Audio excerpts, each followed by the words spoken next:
All right, let's get started. We'll say the pledge.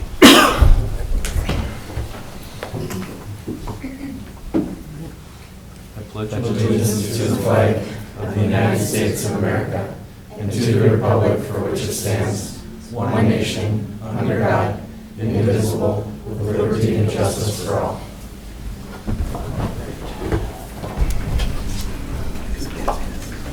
Well, we got everybody here now, so we got the quorum thing going for us.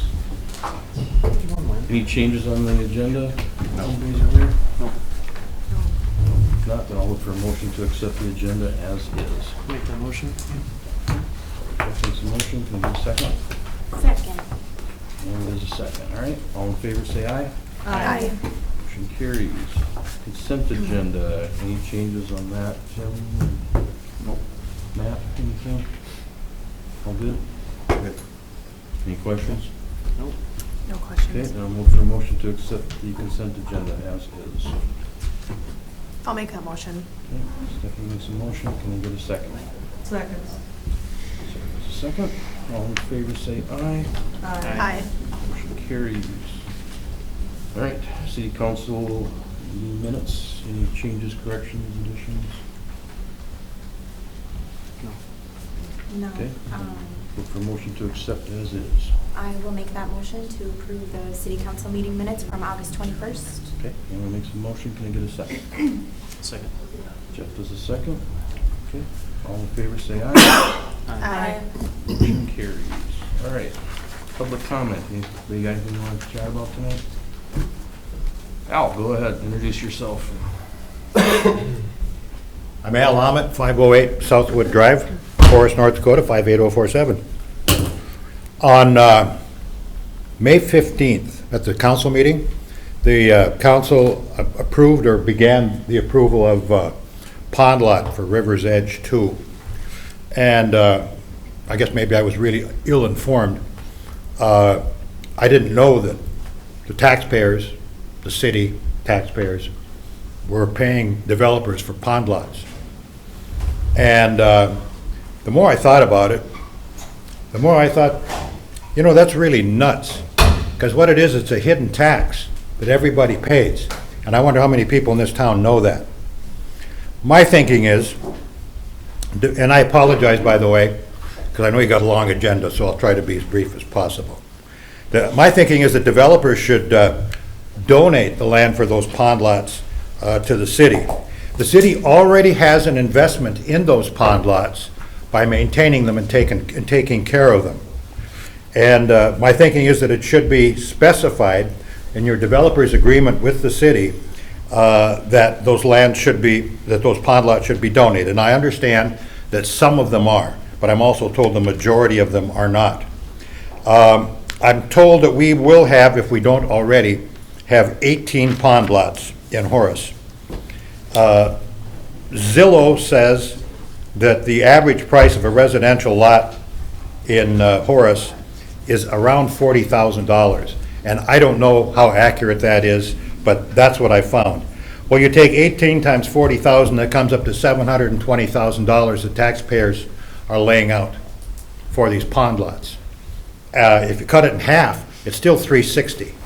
And again, I emphasize, this is a hidden tax, and I'll venture that nobody knows about this, and I think it's wrong. What's more, and as you know, some of you know anyway, I'm on the Special Assessment Commission, and I'm not speaking for the commission tonight. By any stretch of the imagination, I wouldn't do that. But when we were doing the work on Lakeview Estates, we found out, for example, there were 4 pond lots there. And so on top of the price of the pond lots, there's also the price of special assessments. For Lakeview, we said, no, we're not going to do that anymore. And the cost of those special assessments to taxpayers, had we left it in, according to my math, $466,043.34. That's a hidden tax, and that's wrong. And that doesn't include the Park District property. The Park District special assessments on that was $235,000 in round numbers, and we left those alone. So Again, it's another hidden tax, as I see it. I think it's wrong. I probably don't have all the facts. In fact, I venture that I don't. But I know I'm right on an awful lot of this stuff, and I also suspect that there are some of you who are saying, well, he's just anti-developer. Well, that's not true. I just don't want to pay for somebody else's benefit that I get nothing out of. And that's what I think is wrong with this stuff. So I would love to know what we all are paying for these pond lots and the special assessments for all of them. I think it's a policy that frankly should be done away with. My perspective, looking at it simplistically, is it's a ripoff, and I think it's wrong. And you guys are looking at the budget tonight. This is a good time to do that. Thank you for your time. Okay, thank you, Al. Thanks, Al. Thank you. Okay, anybody else? Okay. Hi, I'm Sharon Arnold. I live at 9822 Robin Road. And I just had a question. Some months ago, you talked about having a bit of a rebate for our garbage service. And I was wondering if that ever happened, because I've been trying to track it on my bill and I haven't noticed it. Yes, I can speak to this. We received the rebate from Waste Management several months ago. Every garbage resident received $3.86 off their bill. And so they put that in? Yeah. Okay, Yeah, that's all I had. I can look to see what date it was. Oh, that's and okay. follow up We with you. we pay so far ahead, it's hard to keep track. I'll tell you what, I'll get that date exactly and I'll reach out to you tomorrow. Does that Okay. sound good, Sharon? Thank you. All right. Okay, Thanks, Sharon. Thanks, Sharon. yeah. Anybody else? Okay, going once, going twice. All right, thank you guys for your comments. Now, we forego the sheriff's update, that'll be next time. All right, Lucas, you want to start the number 8? I think. Can we like touch back on the pond real quick? Sure, go ahead. And I don't want to open up the door too much, but I just want to provide some answers to that. The city's Okay. not just buying these pond lots with taxpayer dollars. Those pond lots are discussions that are had with the developer in the city, and then that's essentially just part of the district that's paying for the lot for that development. So I don't want there to be this perception that the city's just buying all these pond lots. It's part of a deal with the developer, and then that cost is just included in the improvement district. So those properties that are benefiting from those regional type ponds are then essentially just paying for it. They're the only ones? Through that way. To my knowledge on. Typically, it's the regional ponds. Yeah. So when we do a regional pond servicing a bigger area, that's when you would have that purchase, because otherwise a developer donating enough acreage to have a regional pond when they don't own all the land, it's about the fairest way we could find to where everybody in that district is paying for that pond, for that stormwater. But it's the regional, and that's to cut down on the number of small ponds that we have in our community, and having ones that are a little more substantial in size so that they have better quality in them. Typically, like our bigger ponds, we have less problems with in regards to you get more waves on them, more the wind blowing on them to where they're less weedy, things like that. There's some benefits there. And then, like I said, then you're only doing one big pond. You're not doing a bunch of smaller ponds. That's why we do the regional also.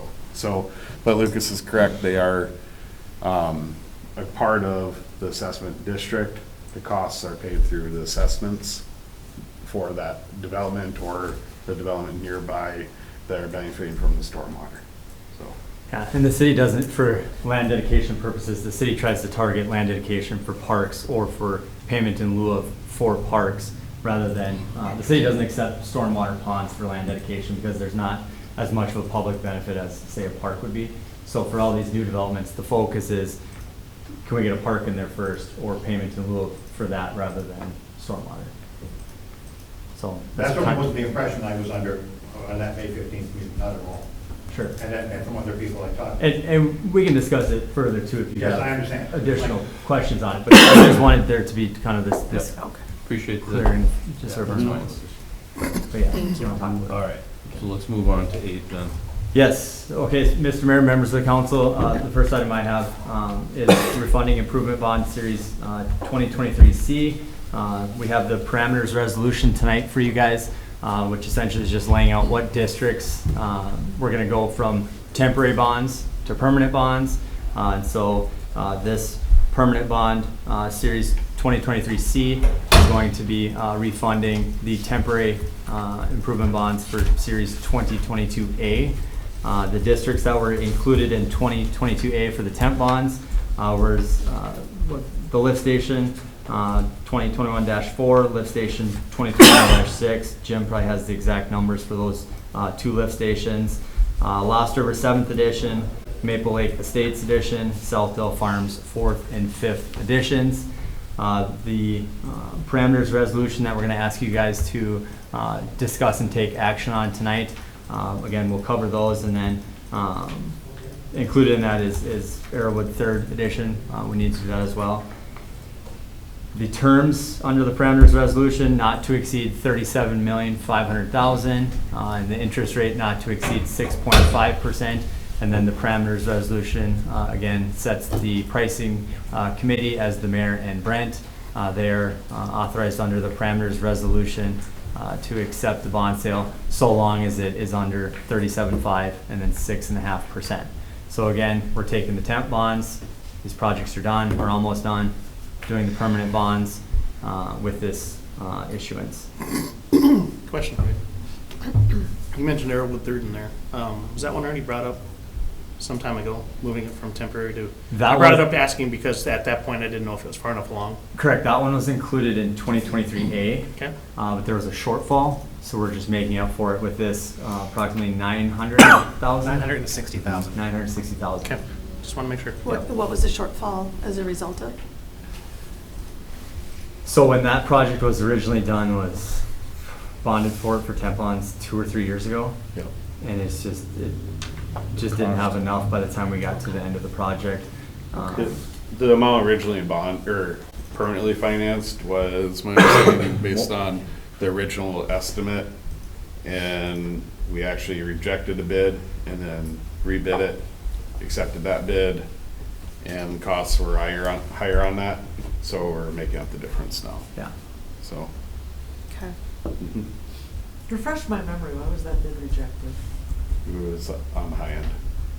It was Developer Developer believed it was high. That's what I Yeah. thought. No, Okay. it was too high. It was based on the engineer's estimate. It was much higher than what the engineer's estimate was. It was So outside, it was outside exceeded the 30%. allowable variance. Or Okay. percent. I think it was right around that 30% higher. Yeah, beyond that. 30% is your cutoff, and it was right around that point. Okay, thank you. Yes, and then we also have Mike and John here from Colliers, if you guys have any specific questions for them. They made the drive here from Bismarck, so take advantage of that, I guess. Do you guys have any questions on this? I'm just curious what you're seeing as of late on interest rates. We have a not to exceed 6.5%. That's quite a bit higher than what we've been dealing with in the last couple of years. Obviously, we know interest rates have increased. Can you provide some, maybe some details around what trends you've been seeing? Absolutely. Thank you, Councilmember Beat. John Lundby again with Colliers. We've seen some normalization for the last week. Unfortunately, that's about as long as the normalization goes. It's been pretty volatile, as you all know, with rates, especially with the Fed expecting another Fed increase rate at the end of this month, which we do believe the market has already factored in, which is a result of the not to exceed at 6.5 today. We feel we're probably a full basis point high on that, just to give ourselves the most possible room in negotiating the best possible sale. On top of that, with the power amount at 37.5, that's probably about a 5% cushion. But we've been seeing the latest round of volatility has gone where 5% coupon bonds have actually been going cheaper in the market, and so it creates some play where we might actually need to issue more par. But again, we feel we've got enough cushion in that in those numbers in the parameters resolution to account for all of the market play, if you will, to get these bonds marketed and sold. As far as the rate market goes, it's not a perfect comparison, but what I would say is that looking at the 10-year Treasury, 4.25 today, 4.25%. 20-year average, 4% is probably the number. But if you look back over the last 6-7 years at 10-year treasuries of 80 basis points, that's what sticks in everybody's mind for obvious reasons, because that created very, very good borrowing conditions.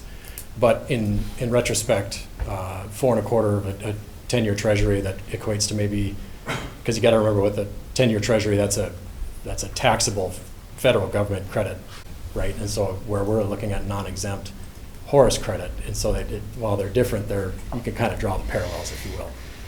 And so what I would say is that hopefully this next round of rate increases will be our last, given everything going on economically across the country and starting to show its teeth.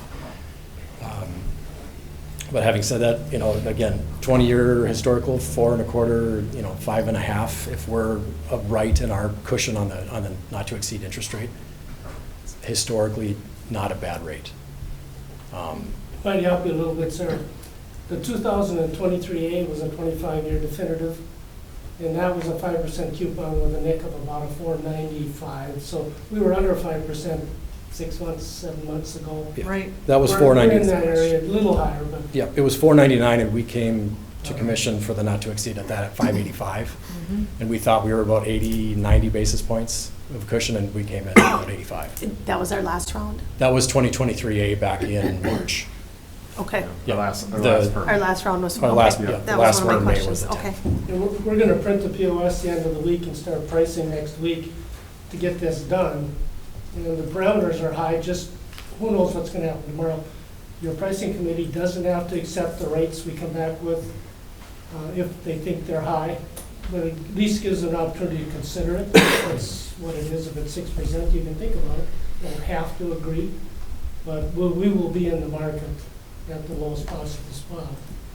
And then we go from there. That's fair. And like This is our historical, so we really can do Yeah, that. that's fair. And our Moody's call today too, Yeah. being everything stayed steady like that, and they were okay with all that, that Yep. hopefully will help. I'd like to see it if we could get under 6, but, I know how the market volatility is too, but if we could hit it right, that'd be good. You should be. I think today we think we're there. Yeah. And that's, from a process standpoint, we'll print at the beginning of next week, market, hopefully sell by the middle of September, and then because these are refundings, Yeah. we have 30-day hold notice, and so we'd end up closing here first week of October. October, yeah, okay. It's good. so hard to talk about a 6% rate when 2 years ago we were talking about It is. 2.5, We are focused 3, on 5.5 of the house. Yeah, it's very tough. It is what it is. I just had one other quick thought. I know we touched on it a little bit in March, I think, too, and I guess Mayor Pearson alluded to it as well a little bit. Do you think our current credit rating with Moody's is having an impact today on our interest rates? You certainly got to say that the B8, B3 rating is very important because it's significantly better than trying to price a non-rated bond in the market today, and that could be done. We could sell non-rated Horace bonds, but they'd be 7.5%. I guess that was my point. Yeah. We were downgraded a little bit. Do you Yeah. think that's having any impact in our ability to get lower interest rates? Oh, as far as market demand, John. Sure, so what I would say is that it's maybe 10 basis points. There's still strong demand for Horace paper. The accounts that we've historically dealt with and the new accounts that we've been able to bring on as we've gone along, they understand the story. They understand the constraints when it comes to a public rating. And that, and so we haven't seen any falling away of interest in these accounts, which is, I think, important to know. But yeah, it's so hard to tell because there's so few credits like Horace in today's marketplace that has such a good thing going. The investors buying the prior bonds are educated, and they appreciate the fact that they're educated and now understand what we're talking about. So- And that the city is strong. John, I was gonna add, last time we sold the permanent, I recall we had a dynamic where there was like some other cities likely that had bonds We did for sale that were wholesale at a sales. higher rate. So that actually is what our challenge was, is that we had some competition that was not rated as well as us. Well, they're going to go buy the higher interest rate bonds first that they're comfortable with and then work their way down. We're still able to sell the bonds at a rate what John was talking about, the 4.99, which is a good rate and well below what the percent cap was. However, that was one of the influencers, what I remember feedback was last time was we had That's very true. competition that was What willing Brent's saying in the to say shorter more. version is, of course, the underwriter and the proposed prospective investors, the underwriters would prefer to buy a 5.5% bond, but we don't want to sell a 5% bond. We want to sell a 5% bond because that's where the city of Horace should be. So we need to continue to work the investors. And if we have a $20 million Horace bond issue and we have subscriptions for $30 million at 5%, we're going to then start going to 4.8, 4.9. Investors will fall off and we'll get down to the 20 million. That's when we're at the market. So we work hard to find that sweet spot for the city, I guess, is what it wants to. I'm sorry, Lucas, can you tell me which, what was in the, what we were gonna permanent bond? I got Lost River, Southdale 4 and 5, Arrowwood 3rd. I needed to write these down. So Arrowwood 3rd, 2 lift stations, Lost River 7th, Maple Lake Estates, Southdale Farms 4th and 5th. I do think it would be helpful if we put this in the meeting packet, a list for us and for residents to see what the projects are and what the total cost is. I didn't see anything in the meeting packet on it. No, the parameters resolution we got today. So Okay. You wouldn't have Okay. seen that. So maybe we could just update. When you say Maple Lakes, you're talking about just the second? Phase Okay, 2. fair enough. Okay, any other questions? Thank you. Thanks for the opportunity to work for the city. Yep. Hey, Moving thanks, forward. guys. Thank you. Thanks for Paul. the drive here, appreciate it. All right, do you guys have any other questions you want to talk about here? Otherwise, we're gonna I don't. vote. I suggest we vote to approve the parameters resolution as is, and hope it's less. Looking for a motion? I'll make that motion. Okay, Sarah makes a motion. Can I get a second? Second. Jeff is a second, okay. All in favor, say aye. Aye. All right, motion carries. Thank you, fellas. Thank you. All right. Jace, you got the next one. All right, so the application in front of you this evening is for a plat and rezone titled the Ness Edition. It's located at 8006 100th Avenue South and 8110 100th Avenue South. So the applicant approached us a little while back wanting to do an addition onto their house. And we got into a situation where the current layout of the lot was not going to meet the standard setbacks for an agricultural zoning district. And then furthermore, these lots were created through an auditor lot process, which was not meant to be a way to subdivide property. It's essentially meant just for taxable properties. So in order to correct that, the applicant then submitted a annexation, which is we approved just recently. And this plat application is to create a 1-lot subdivision. We'll essentially remove the auditor lot tag from these and create essentially a visible or a buildable lot within the city of Horace. We initially in our discussions had discussed RE as a workable zoning district for this to fit within the needs of what they want to do for their addition.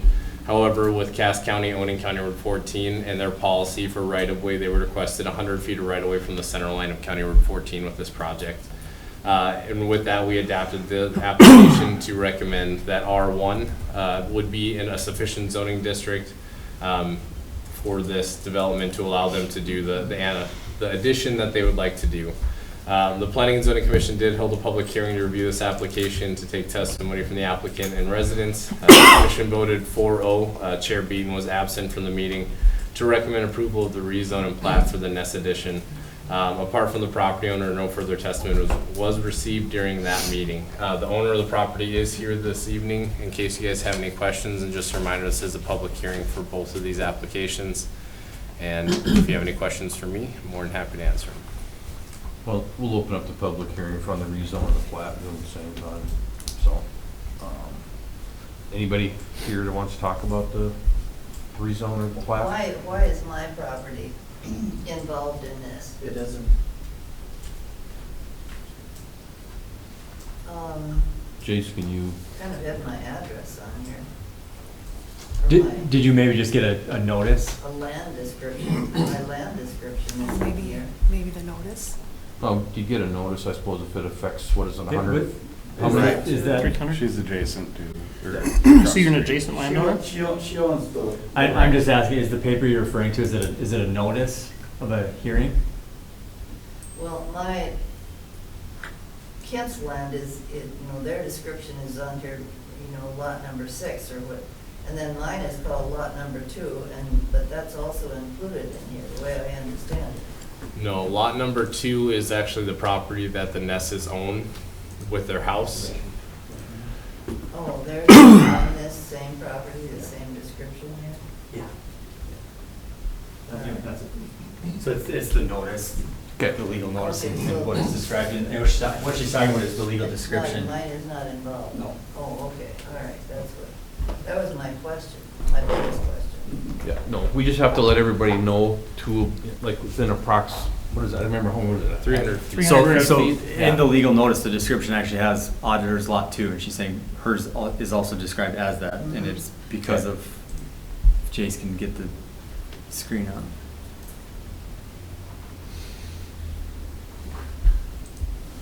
Yeah, it's hard to What? see. Besides two. It's the lighting.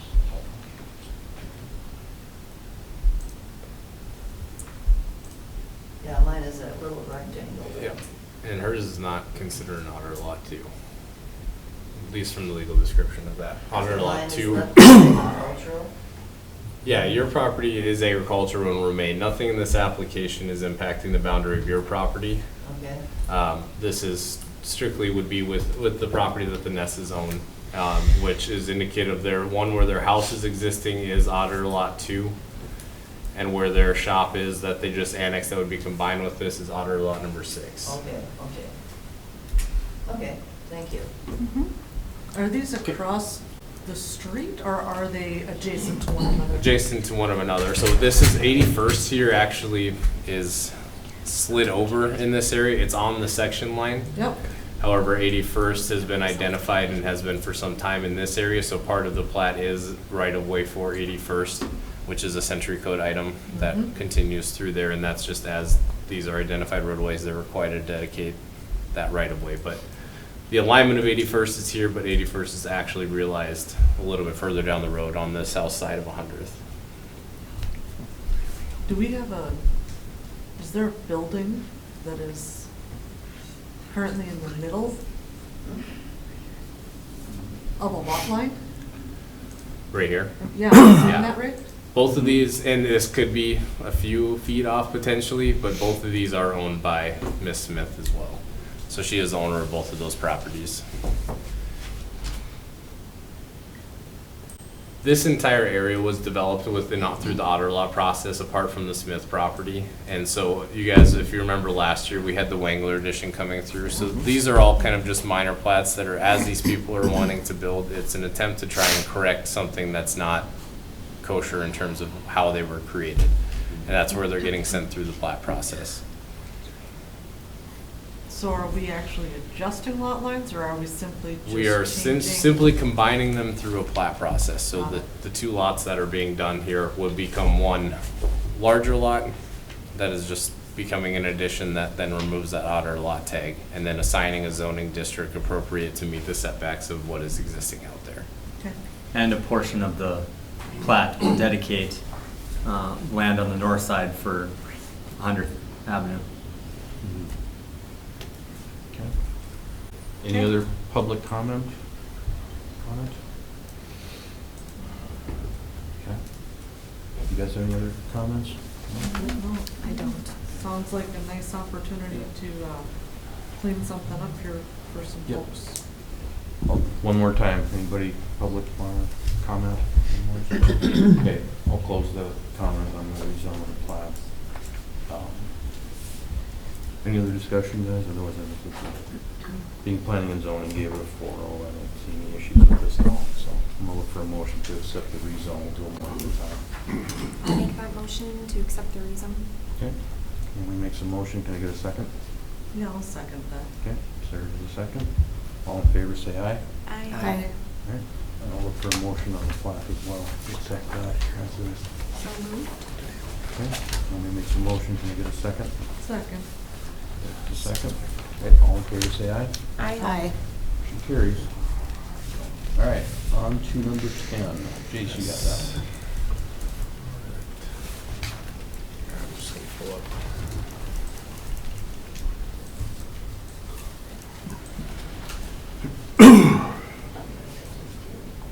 All right. So, city staff had received a request from Miles Mount Pleasure with You Betcha for the changing of the street name for 7th Street East from County Road 14 to the northern boundary of Visto's 3rd edition, which is included in your packet as attachment 1 is the initial request. The applicant's requesting that 7th Street East in this area be renamed to You Betcha Drive. Notice to the sole affected property owner within this initial request was sent on August 18th in accordance with the procedures detailed within the city's addressing and street naming policy. In addition to the notice and talking with the applicant, I thought it would be a good idea for him to get written agreement as well from the property owner, and that's included in the packet. Staff has reviewed the address and street naming policy for this request and has determined that there's no violations of that policy that would occur if the proposed change was approved. However, staff would note to expand this original request to include from the north boundary of Vistos all the way to the lagoons to meet the policy of streets within the alignment. So that would basically create You Betcha Drive from County Road 14 all the way to north of the lagoons, or south of the lagoons. Additional, this one's not necessarily that major, so there is 7th Street East up here, and this is part of the problem of why the request is coming through, just because mail is being searched or was being delivered to 7th Street East, and they're having a hard time finding it on the south side. But there is 7th and a half Street that is in alignment. There are no addresses on here, and this is probably more of an OCD thing with the alignment that exists there. But the 7th and a half Streets, if the council is open to, could become You Betcha Drive just due to alignment that they are, but it's not necessary that we would need to change those at all. The only one that I would strongly recommend changing, if this is something you guys are interested in following along with, would be from the north boundary of Vistos to south of the lagoons and changing that whole corridor to You Betcha Drive. Other than that, that is all I have for that. Like I said, the applicant is in attendance as well. If you guys have any questions or part of the discussion, but their request and some exhibits have been provided in your packet for you as well. Okay. Do you guys have any questions? No questions. Miles, did you miss anything, or you got that pretty much squared away? No, I think you got it. All right. Okay. I mean, I don't see any problem with I don't know about the 7th and a half Street. I almost think we could probably just keep those as is. And maybe Those are fine. Yeah. I was just, because there is an alignment some way there, but it's not, there's no addresses off of it, so it's not. Yeah.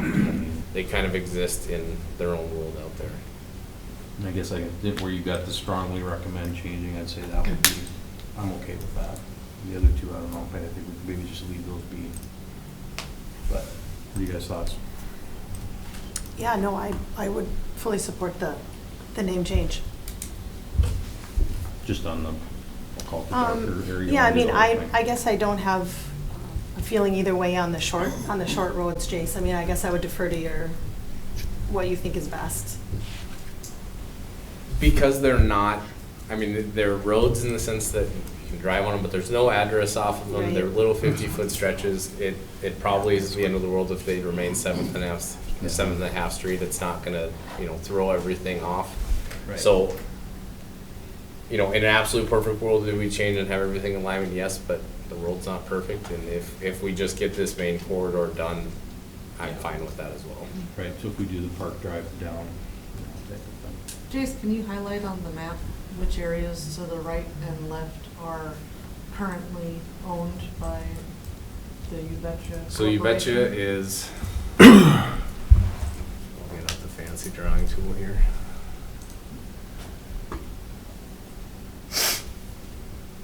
What's that? So You Betcha currently owns this chunk, and then Vista, who's the other owner, within the original request owns everything else along 7th Street East. Vista is also the owner of this, and then the Sparks are the owner. They have an active application coming through. They are in attendance tonight as well, but they are addressed on County Road 17. And then with the Eldorado plat, city owns by. Right, and the city would own a lot up to the north on the Eldorado plot that was approved. And there's no concerns about the renaming? Hi. Hello, my name's Lee Sparks. It's my wife Nancy Sparks. I've met Mr. Mayor and City Council. I've met a few. You're haven't had a chance to meet you, Sarah or Jeff. So, but Bean Days, we did meet the rest of you, and so that was very pleasant. So, anyway, just a little history, really quick, and I promise that I won't get emotional like the Planning and Zoning Committee, but we mostly reside in California, but my folks were born and raised back here, grew up here, went to school here, NDSU, farmed, and my late father and mother purchased the land there in the, I guess, early 80s. And unfortunately, they were unable to fulfill their dream of developing this land. My father passed away about 5 years ago. That'd be Dr. Clinton Sparks. And then my mother passed away just 2 years ago, Bernadine Luther. And so, for better or worse, the easy thing would have been just to sell the land. We had many developers that approached us, wanted to buy the land from us. But ultimately, we just felt that they were looking to just put in houses and go. And that's when we met Jack Dwyer, and he convinced us that, well, maybe we should take part in developing this, really make it something beautiful for the community. We had some conversations with the mayor, and I knew you guys were looking to put a city hall in, and where other developers said, no, don't do that at all. I still was open to the idea, and long story short, my father was very patriotic, and we thought, well, maybe that's where the city hall needs to be. So this has been our goal, to develop it with the assistance of Jack and also Brock, his associate. And unfortunately, again, my parents won't be able to see this dream come true, but the hope was to try to honor them with naming some streets, Clinton Sparks, and then also Bernadine Luther. We were, of course, disappointed that Luther got struck, but we understand. We had met also Kelly Bisto and had a good conversation with him, and he, had some concerns with, like even the loop in his development there, where I guess he might be looking at 3 different streets, like a Lillian and then a 8th and then a Sparks Boulevard, where he's going to have his own little development there. So yeah, that's a whole other story. But I guess in regards to I guess Miles is your name. Nice to meet you here, and it'd be good if we could meet under better circumstances, at Diggers or something. But our feeling is that we, would certainly be willing to try to do something for you in your business. But given that goes, right through, adjacent to our property, which we own our land there, and we've already given up 80% of the north side there to Visto, one of his grounds, I guess. We'd be strongly opposed to having that being named You Betcha at this time, in hopes that, say Luther could be included to accommodate my mom's side, because she's just as much a Luther as she was a Sparks. Or we even talked with Kelly Visto too. Certainly that going all the way to 100th, I would see that he would be the more appropriate choice to have one of his family be named along that street. So I guess as landowners, speaking as landowners, there's a lot of blood, sweat, and tears that have gone into the land over generations, and just, that's where we're at right now. My folks won't be able to realize this dream, but that's kind of what it's not even about me or my wife or my children. It's just about trying to honor the legacy of my parents. And so, with that, I kind of believe it might be valuable to have a sit down, maybe slow down the process a little bit with Kelly Vista, with ourselves, and maybe yourself, and maybe see if we can come together on something there, I think we can find a pretty good solution. But at this point, unfortunately, we'd be strongly opposed to having a You Betcha Drive, which is a business, as opposed to, having the landowners, having their name, be etched there. They're honoring them. So that's, I don't know if I articulate everything all right. We just learned about this literally an hour ago, so we came here from Alice Buffalo area, so got dressed up in the car. But so what you're asking for us is to not vote on it tonight, to give you guys some time to talk? Is that what you're requesting? I think that's probably the best thing at this point, is just if we could just have a conversation, because I know. I think on my end, the thing that I was asked when I proposed this and wondered what the process was to talk to the other owners, and the road kind of stops where Kelly's land is, and so I was basically informed to talk to the other owners, and if I'd have known that we were kind of going all the way through for a road that doesn't exist, I definitely would have talked to you guys as well. I didn't know that on that end, so that's kind of why you guys would never reach out to or anything like that. Essentially, the existing road right now kind of stops right at the end of his property, and so that's why I'd only talk to him, and so I would be open to a conversation for sure. But Great. Okay. Well, if I you're open to that. Because, Miles, I do see some messages here between you and Kelly Visto, and Kelly was fine with that conversation. So maybe you two guys can have a convo about that. I'd be okay holding on to this for a little while longer. You guys can have the conversation and see where you want to land with it and see what we can come up with. And your business itself, Miles, doesn't need to start publishing like an address with this street name on it for some time, or what is your time frame? There's the existing street on there. I think kind of Jace hit the nail on the head. There's been some people going to the wrong address. And we have a lot of deliveries come through for our business, and so that was part of it. I think that Betcha Drive, yes, that's our business name, but it's kind of been a Midwest culture thing for a long time, and so we figured it's long after we are gone, it still will mean something to the people here, rather than naming it something that doesn't attach to Midwest culture, and kind of what Horace is part of that too, and that's really our thought process behind it. It just happens that yes, it's also our business name, but it also is a Midwest culture thing. And part of the reason why we moved to Horace is we love the area, and we think that the small town values and the vibes are exactly what we're looking for. And it's a great place to work and live and all that, and so that was kind of our thought process behind it.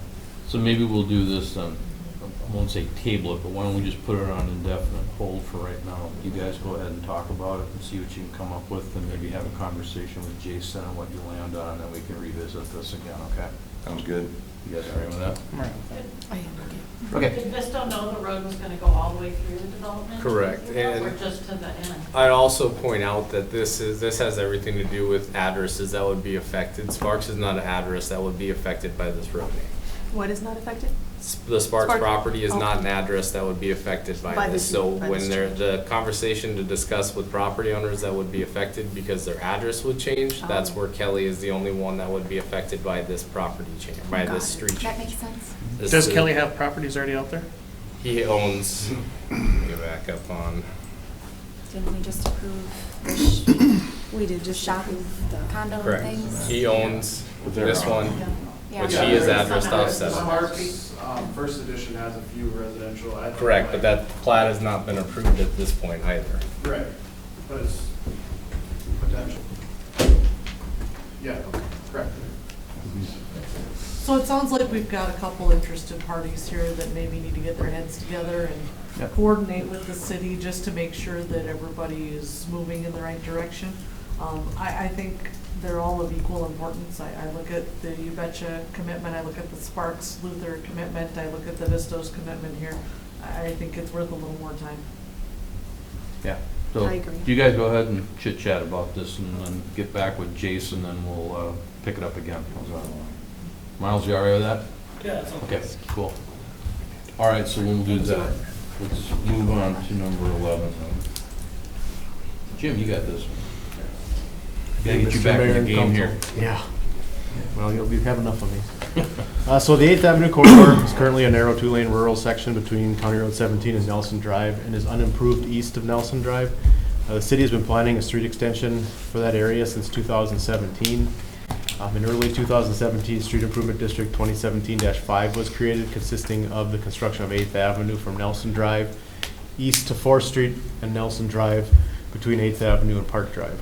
Several businesses on the end of 4th Street received deliveries via large trucks, and the current truck route is 8th Avenue to Nelson Drive and then Park Drive to 4th Street. So at that time, the special assessment district boundary was created. It was bounded on the south by 100th Avenue, Wall Avenue on the north, County Road 17 on the west, and approximately Drain 27 on the east. The city received numerous protests from residents along Nelson Drive, 3rd and 4th Streets, to the point where the project was basically a 50-50 toss. I think there was actually just a couple percentage points more for a yes than a no. And subsequently, due to the protests, the project stalled out. So fast forward to this year and the last month, the city has received a petition for the improvements from the Lee and Nancy Sparks 2018 Living Trust, who are owners of obviously the land we just talked about on the south side, the agricultural land south of 8th Avenue. They have requested civil infrastructure, including paving and utilities on 8th Avenue South, to provide access and utilities for the proposed Sparks addition. So currently the only way into Sparks is off of the County Road 17. 8th is right there as far as Nelson Drive. 4th is pretty much right there. 3rd is pretty much right there, but 8th Avenue needs to be constructed for some utilities and for continuation of their plat. So what we have before you is obviously the accepting of the petition. They did use the city's standard form for petition. It's been reviewed by the city attorney, and they provided the legal description for the document. So the first thing we have would be just accepting that petition. Care to elaborate? No, it sounds like you did a pretty good job explaining that. Just a resolution accepting the petition for the improvements. Okay. All right. We had any questions on this one? I mean, we're just accepting the fact that we're going to discuss, or we're just accepting the legal document? You're accepting the petition that they filed for the improvements of the project. Where that petition is going to matter is the resolution creating the district, because the whole purpose of the petition for improvements is to say that we won't have to go through the resolution of necessity process and publish in the paper to provide notice to everyone saying, hey, we're planning on this project. If that petition for improvements, if the property that they own covers half of the property, we don't have to go through that step. So it's important that you recognize what property is included in that petition, because it will have an impact on the district size to avoid the publication process. I do have concern about that, though, because we haven't discussed what the assessment boundaries are going to be. And that's the absolute next step. So if you want Right. to, hold off on accepting, we can discuss the resolution creating the district, because Jim will have a proposed map or boundary for. I kind of do, because the petition says has been received and the resolution declaring work necessary shall not be required for said improvement district. And I don't know that we're prepared to approve that language in the petition, because I don't know what the assessment district looks like. If there's going to be other property owners that Yeah, no, that's fine. then I think we would want to go through our normal You can discuss all assessment these. policy process. You can discuss all these and accept whichever ones you want. I guess I'd prefer to. Yeah.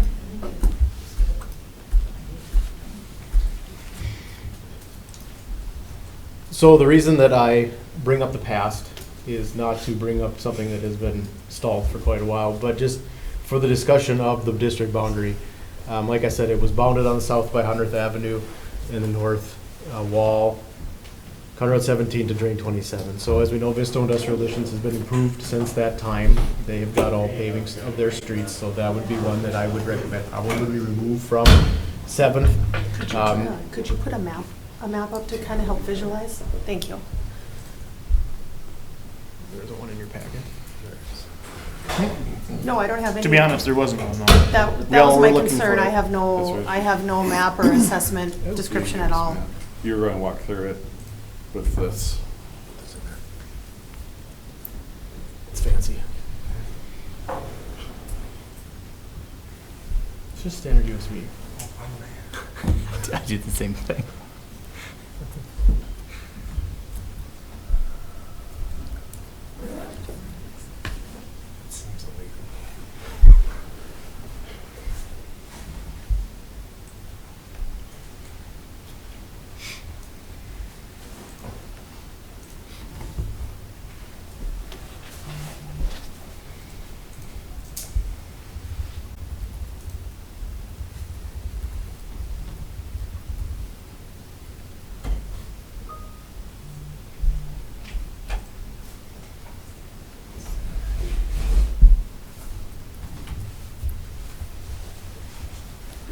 Okay, Jace? This is like foreign technology. Jim, you could walk them through it. I was You could fine with draw just it the on GIS map, GIS. kind of Let's visualizing. go on the GIS. I'm fine with that. We have all the resolutions in the map, so it'd be beneficial to. Oh, okay. Let me drive. You drive.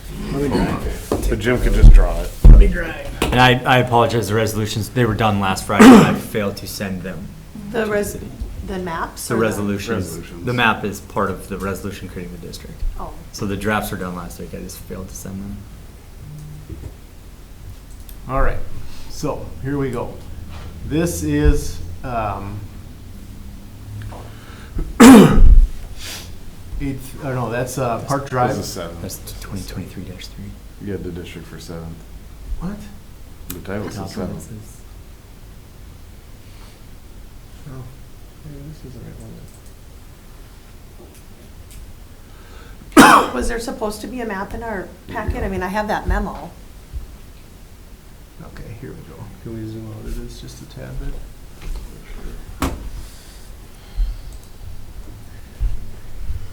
All right. So, this is,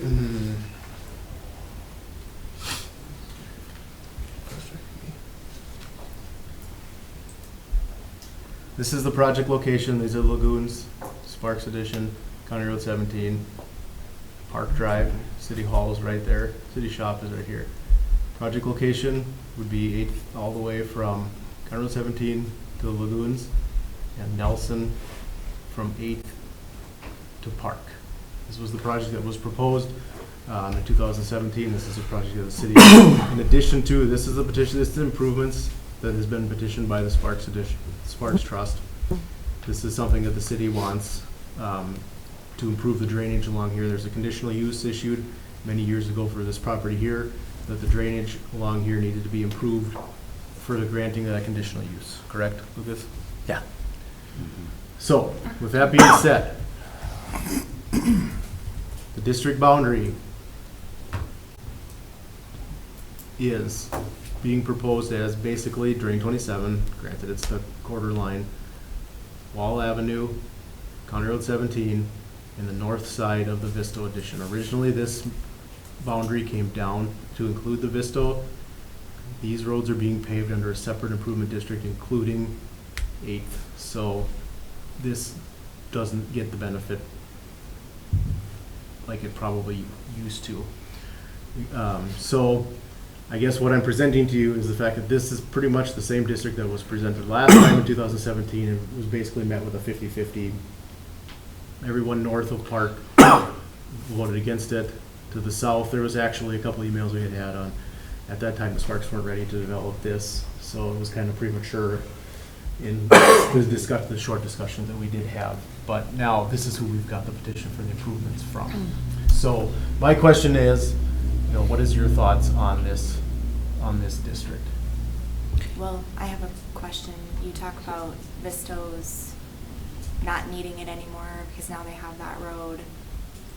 I mean, you have this going all the way up to Wall Avenue. Mm-hmm. At what point is Wall Avenue going to have to be reconstructed like the west side? I'm very concerned that all of these people are going to have to pay for 2 roads, and I don't think that that's fair at all. Because I don't think that Wall Avenue East is going to hold up. You guys, I know that eventually that road is going to be paved and curb and gutter. We know that that's inevitable. I don't see the need to be going all the way to Wall Avenue because of that reason. I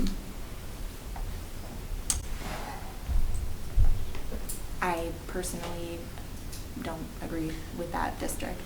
Question for you, Jim. So when we created the policy, we were talking about, local roads, collector roads, what have you. What are you guys considering 8th here? 8th is more like it probably should fall into being it's on the half-mile, more of a collector type road, but the need or the uses surrounding it are more of a residential type collector.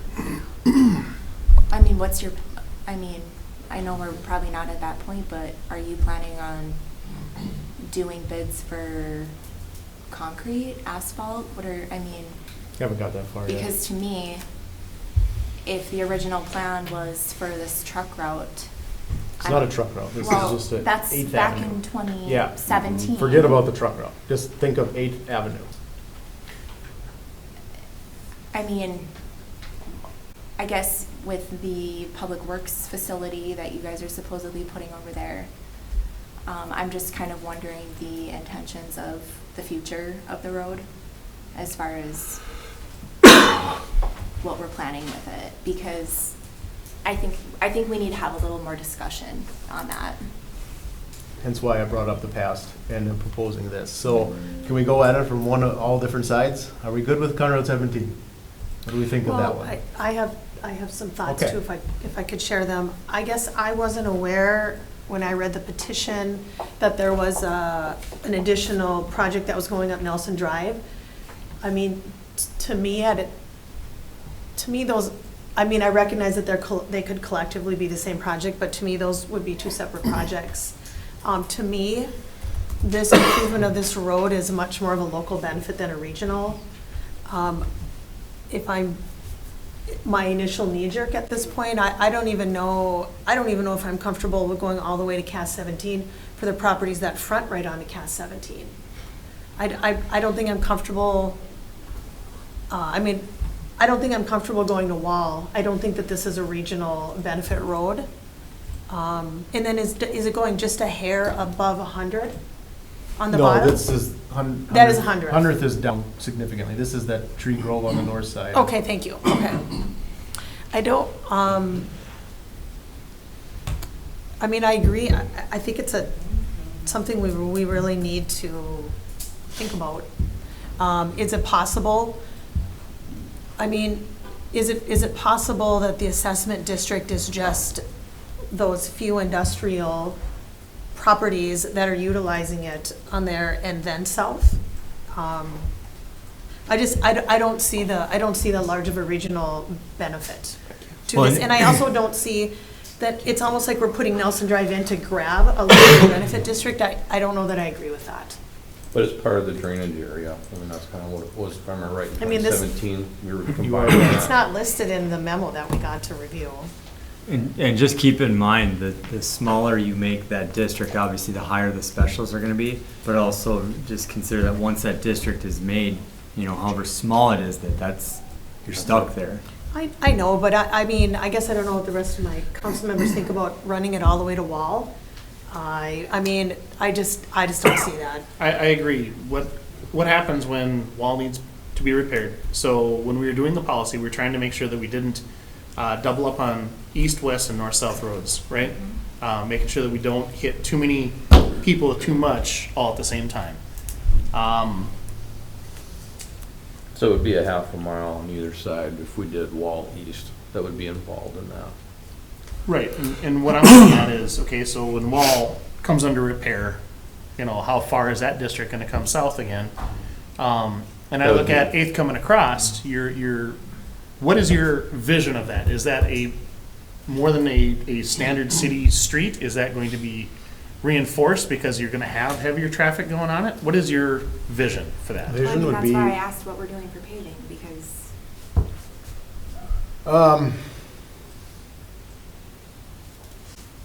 Being the use that's on there, probably be proposed as a reinforced concrete section.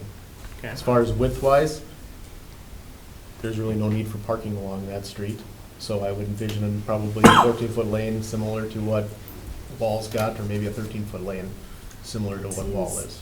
Because this isn't even connecting to 7th. This is just gonna funnel traffic onto it, right? And then over to the east, over to the west onto Cass 17, correct? This isn't connecting with 7th. Not till the lagoons are decommissioned. Long-term it would. Long-term it will. When you're talking future. Well, I mean. And visioning now, the intentions are that 8th would go to 7th. You would have that intersection. Because the over lagoons time. will be decommissioned. At some That's point, they coming. would be decommissioned and you would have that connection there. But this would basically be like a collector road for this area going east-west outside of Wall. Could you speak a Maybe little bit to neighborhood, but- what the drainage issues are on Nelson? There aren't any. Or I shouldn't say there Oh. isn't any issues, it's there's no drainage. That's what I meant to say. There's all Okay. kinds of issues. And I mean, and I'm not trying to be No. smart, but, and so that's an issue. I mean, I Yeah. recognize there's no curb and gutter on that road, but there's a lot of roads over there that have no curb and gutter. So is there additional So right water now, issues? this ditch backs up, water sits along here, there's actually a little BMX track down here. And Okay. this water has to work its way through the lagoon out to drain 27 over here. So as part of this project, it's cleaning up the drainage all along this tree grove, back in here, and this, and up and along 8th. So In you- only Nelson, not the other? I mean, there's other residential roads that aren't curb and gutter. Do they fall into this issue either? Just where I'm showing it here. That's where the issue is. There's kind of a break point about halfway, You isn't you it, go for through Third Nelson. and Fourth? They So go Nelson north. Drive is probably the worst one with open ditches. The water just doesn't go anywhere. 3rd and 4th have a makeshift storm sewer with buried pipe and then some little 8-inch inlets. But south of Park, between 8th and Park, about halfway in between is where the breaking point is, where it goes south versus north. Or a majority of it goes north. Yeah, the drainage is just poor in this whole area. But along 3rd and 4th, Over the here? drainage goes north. This No. all goes north. From From it. here all the way through a makeshift storm sewer with yard inlets in everyone's front yard that are probably 8-10 inches in diameter that just silt up. But a good chunk of 3rd, south of Park, Oh. north of 8th, goes north. No, this one was this year, I think. Oh, it goes north because we Oh, you're had right. water pooling up. You're right. And we It is did some probably drainage halfway here. improvements. We did some drainage improvements, like a little flume Yeah. to kick off that water off the road. To get up to here. To to get go into that the way. culvert pipes Yeah, to go you're right. north. Yeah. So there is a breaking 3rd point to 3rd. just north of 8th Avenue where almost all that goes north, but on Nelson from Park going south to 8th goes south. Gets a little confusing, but So we had looked in the past about doing a tiered type of assessment too, where if you're half a block, if you're within a block, 2 blocks, 3 blocks of the project, you'd get a lesser assessment as it goes, but there isn't really anything set in stone as that. I do caution you, like Lucas said, was that you can never make a district smaller, or you can never make it bigger, but you can always make it smaller. You don't have to assess every parcel in the district. And that has been done in the past. So these, I mean, if you start really gerrymandering these districts, I shouldn't say gerrymandering, but if you really start carving these up, it kind of ties our hands a little bit, because if something were to come up in the future and they do receive benefit, there's no way they can be benefit. That puts a lot of angst on homeowners, though, to be thrown in. And you know, we mentioned the tiered, which I recognize is an option, but that's a slippery slope too, because why wouldn't everybody that's currently in the assessment districts for Wall, East, and West say, hey, I want tier 2? Which, you know what, I wouldn't disagree with It's them. coming. I wouldn't disagree with them, I'm in It's the coming. district. Yeah. Well, what do you mean it's coming? Special assessments for Wall isn't done yet. No, I know. So I think somebody's gonna, I mean, why wouldn't you come in and say that? Right. I It's been wouldn't blame discussed them. at the public input meetings. So the third thing we have to do would be directing the register to prepare the report. The report describes the existing conditions and proposed conditions, and we have been going so far as to calculate proposed assessments at that time based on an estimate. So that's what we're determining through the engineering report, is just the cost of the project and the alternatives if there are gonna be any. So we could still approve that, do the report, do the cost, work it backwards. Do they have to create the district tonight? or You can need it- the district can for it the be done? report. Supposed to create the district. Okay. but you could, I guess I don't understand, like, I know for a fact that Jack talked with both of you about this project. And I guess what I don't understand is why, when he says it's not an issue, like, it can be it can be a local district. Why are you guys trying to make it so it's this huge district? I don't understand why you have gone so far after having Because conversations it's with my Jack. job to present a district that includes properties that are gonna be benefited from it. It's not just It's to cherry not- pick certain ones. But I just said, though, Jim, I don't appreciate the fact that I know Wall Avenue is going to be an issue at some point. So we're gonna get, all these people are gonna get dinged for a road that they're probably never gonna use, and then all the way up on Wall Avenue as well. I think we need to be very careful. So Hence that's all. why we're bringing it to So, you. so Jim's role is to provide a recommendation or consideration, a starting point for conversation. The council sets the district. So if the council does not feel that there is enough benefit to justify properties north of Park to be included in the district, that is the council's decision to set that district. Can I hear what Brock has to say? Yeah, so I was just kind of letting you guys get your discussion out there too, but our position, you know, and the Sparks position is that, you know, we do feel strongly that anybody south of Park should be included in this assessment district. We don't have a strong opinion or, you know, any opinion really on anything north of Park. So whatever you guys decide, we're fine with that, but we are acknowledging that we do realize that, you know, the primary benefit that we see would be south of Park. Anything above that, we're not concerned with making or breaking the project here anyway. So. Okay. And I had a good conversation with Jack about this project too. Yeah. I just wanted you to know, I have spoken with him about it. Was that kind of the same? Yes. Yes, it was. Yep, no, it was a good conversation. Yeah, so I It was just, a while sorry ago. if I didn't jump in earlier, I just kind of wanted you guys to have your You're discussion or what. But there'll be some benefit for the folks on the north side of 8th Avenue too. So the Maybe a heavy- block or two, for sure. The heavy red line is Park. Mhm. Yep.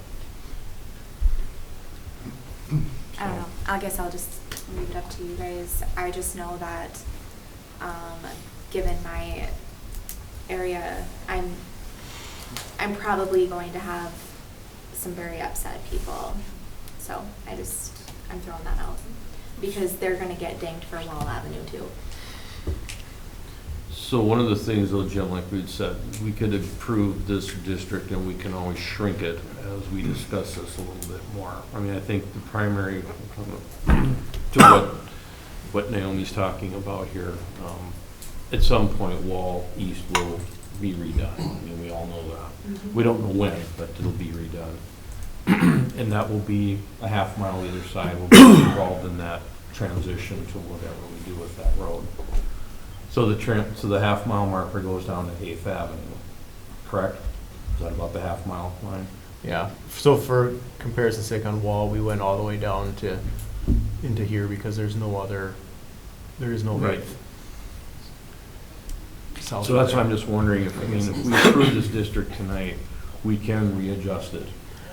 Well, so the adjustment factor is when you guys are discussing your specials. Yeah. Yeah, I mean, there is no shrinking this district once Correct. it's created. Typically, you don't shrink the If it's in, it's district, in. it's just you give them a 0 at the time. Correct. of And that can be done. The special Yeah, assessment but process. I recognize the angst of residents, Yeah. though. I'm just gonna say, I'm not on the special assessment committee. I know and I understand that ultimately it comes to council. However, how am I supposed to be like, this is gonna be a 0, this is gonna be a 0, what do I do? Just give it back and say, figure out where the rest of this money goes? You figure that out at the time you do that. Exactly. Like, I just think that you guys have a Like really Jim big said, ask. his job is just to present you guys with the proposed district, and if you guys want the district to be smaller, then that is a council decision. Make the district whatever size you want it to be. Our job is just to provide you guys with information, and that's why I say too, whatever size that district is, that cost is included in that district, and those specials are what those specials are within that district. So we're just providing with information. I understand what and- you're saying, and I'm not trying to be snippy at all, but you're saying you're just trying to give us the information. No, you showed us a map. A proposed district. Yes. That's what you're proposing. You're not trying Proposed, to, change it to whatever you want it to be. perfect. Within the land that's gonna be developed, I mean, if whether we did to Wall or to Park, we have some existing properties, and then we have a blank slate where we're gonna be developing. How is that, is the undeveloped property right now, once it's platted, they're considered one each? You know what I'm saying? Yeah, Okay. so once this will look like this, but smaller lots. Yep, you got it, okay. Once the Sparks edition gets recorded. And the stuff that is not And- platted is. Not to try to muddy the waters here, but you're gonna have some commercial in there, correct? Yeah, there's some. And the current policy has that separated Heavily out, weighted. correct? Heavily weighted. And Jack is okay with that? Yeah. Yes? Yes. Okay. So what you guys want to do? Just remember, if you shrink it, you can't bring it back, so. I understand. But you can always remove it from a special assessment. I Set 'em to really, zero. I really liked Brock's comments tonight. Thank you for sharing your thoughts on the district. I don't know what the rest of it. Yeah, we're very sympathetic to the specials because I think it was in 2017, we looked at our property tax bill, it went up 800%, and with the ag land there we have right now, and then subsequent to that, it's gone up another 18%. So we hear you. We're here to listen and learn and be team players. So I personally would be more comfortable with the Park Drive as the northern edge. I don't know if I'm even, yeah, I probably would. I'd probably argue that those properties that front on the west side on the Cass 17, I don't know how much benefit they get there. That's my thought. I can go with Park if that's where you guys want to land. I I believe don't know, that Sarah's been pretty quiet, wanting to hear your opinions and your thoughts. I'm listening to both sides. I don't live in this district, but I'm in a unique position where I too have neighbors that had a lot of angst when we were included in 3 different districts, which is where we're at currently. So I struggle a little bit with that argument. I will say that in the past, it makes sense to leave the district a little larger and then give the Special Assessment Commission the power that they have to look at this and say, well, these people get benefit, these people don't, and then give it back to the commission to, once the construction is completed and the benefits have been determined and we really can understand what's going on with the drainage, to make that determination. And I like to reserve that right at that time because situations always come up. Maybe we open things up on Nelson and we find out that there's some additional needs or something, you know. I guess that's where I come from, so I don't like to lessen my options early on. It doesn't mean that I want to hit people with a ton of assessments, and it doesn't mean that these people do or do not benefit. I'm not an engineer, I don't have the engineering report, so because I don't have that report, I can't make that determination. At this point in time, I would be much more geared toward leaving the district larger and looking at the engineering report and driving out there and making a determination once I see the plans. Britton, you mentioned that there was work already done with drainage to 3rd and 4th. Jim would Curb know more. Just some Well, little concrete flumes. it would have been at least 6-7 Here, years. here, and here, and that was done. Oh, those. Yeah, those were, just south of Park. What we were having on 3rd and 4th, just south of Park, was pooling of water on the street. But nothing north of And Park. they were just small projects just to help move the water off the road, creating a little valley gutter and a flume. You can actually see the flume a little bit on the aerial photo, just to help push the water or give the water a path to be able to get off the road. And then it gets into the open ditch and it helps I convey mean, I it. drive these roads every day. Yeah. I mean, I have seen water south of Park. Yeah. I have not seen any issues north that would make me inclined to having them part of a district, all because of some kind of drainage. I'm not seeing it. Brock, I have one other question for you, if I may. For sure. The portion of Nelson Drive, I guess, it didn't catch my eye when we were initially discussing this. Were you aware of that? And if so, what are your thoughts on that? So I didn't personally put the petition together. That'd be a better question for Jack. I was under the assumption it was just 8th, but Yeah. if Nelson is part of the project, yeah, I don't know. Like, from what I'm aware of, I thought it was 8th, but maybe there's something that Jack worked out with city people that I'm not aware of, so. No, this is just a capital improvement project that's been in the city. Does it have to be included in this then?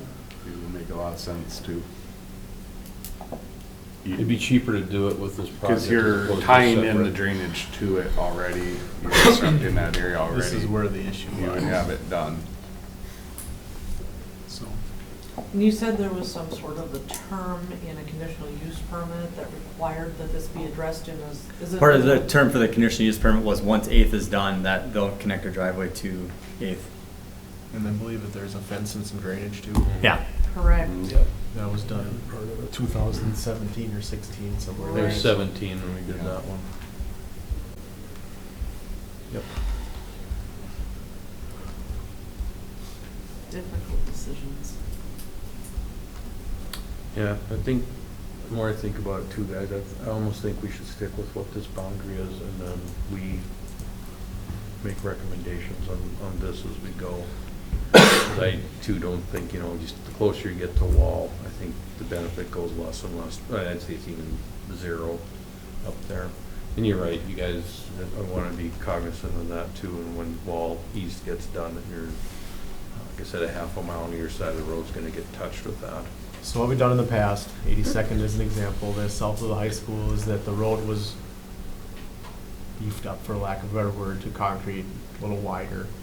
We had factored in or figured out what a typical local street cost would be per foot, assessed the locals that, the remainder went out over as a regional component over a larger area. So it was a fraction of what the true road cost was. And that was done with Christensen Boulevard and South Hill Farms Third, which you'll see, I think in October, for special assessments, that the regional portion was broken off of the street and spread out over the area, and not just factored in a lump sum and taken out. Because that was part of the misinformation when this was done in 2017, was that the special assessment provided in the report was total cost divided by number of parcels as a quick and easy way of determining it, and then it just blew up from there, because I think it was like $6,000 or something like that, if my memory's right. Yep. It was.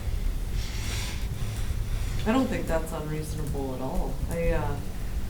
I'm just not an engineer, so I can't drive around in trenches and make a determination on regional drainage, right? I have to read the engineer's report. Okay. Jeff, you're thinking?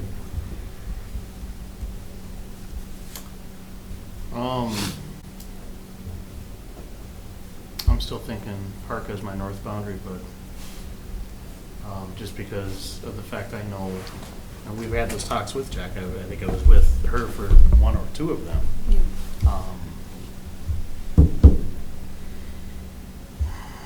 I am also wondering how the people just on the south side of the park, since you have one owner of multiple businesses there versus the houses there.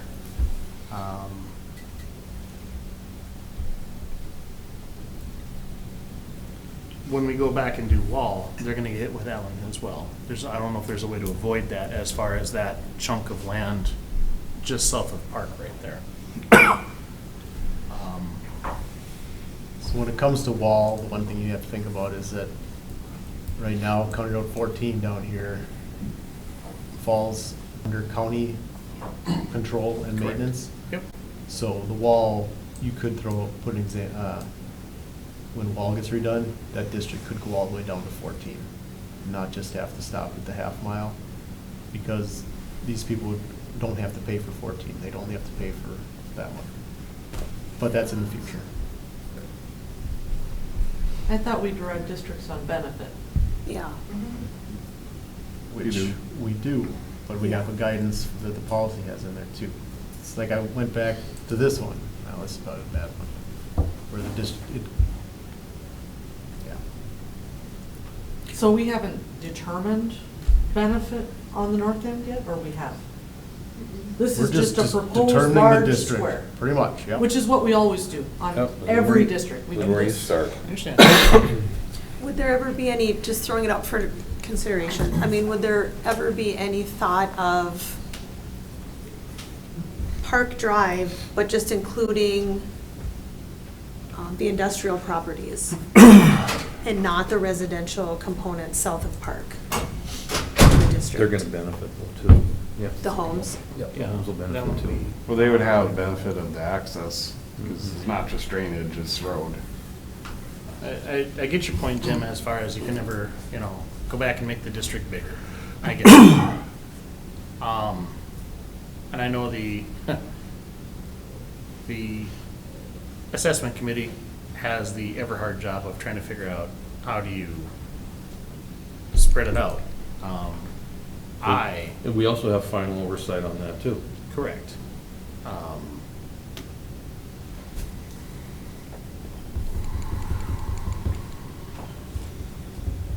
I'm just wondering what kind of uproar you're gonna cause with that.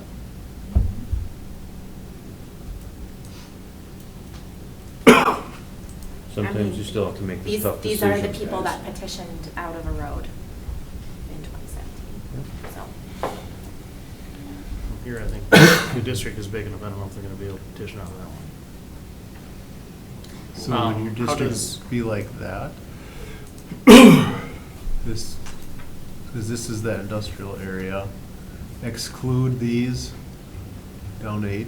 Is So that then what you you're- have those is that what big you're parcels. thinking? It was just a thought. I know, I'm just for trying conversation. to draw it and. But I was just YB thinking out also loud. owns a couple in the corner right there, right? That he's gonna benefit from. You said you're gonna have to make his driveway. Yeah, just. Oh, yeah, he does own, yeah, that's one too. Jim, most of the properties on Nelson Yeah. would be in that district. You're right, yep. What they're saying, it's just that little, it would jog down for Third. And to me, those additional properties on Nelson is what's also in the back of my mind trying to figure out, okay, that, should that have been put into this district? So, I am a little, I'm sorry, what? should that have been put into this district? the Nelson Drive thing? Yeah. It feels a little off to me too. I have trouble seeing a regional benefit all the way to Wall. I don't think I can support a northern district to Wall.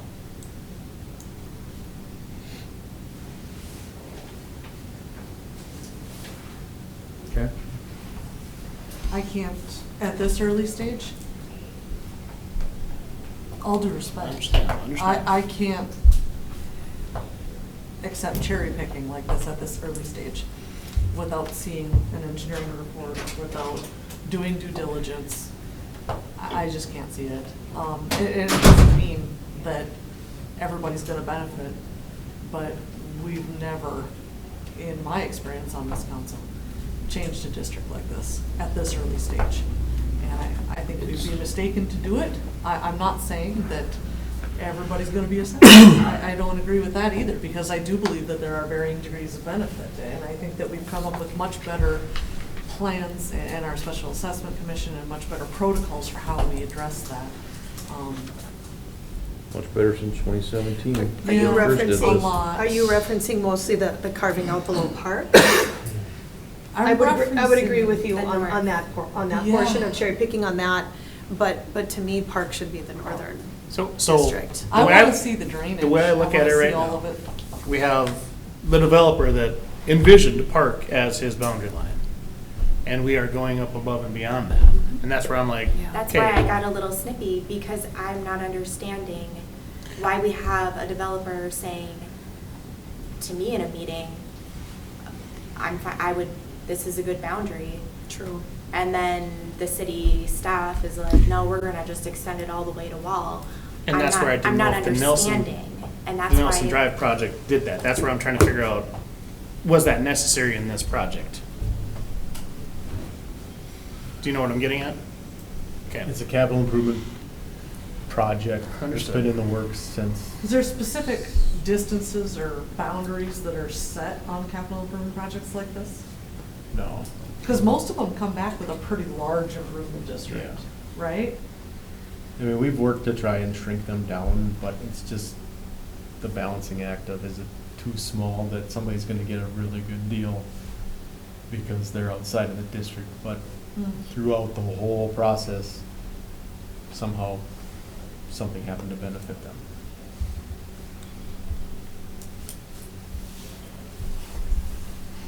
I think,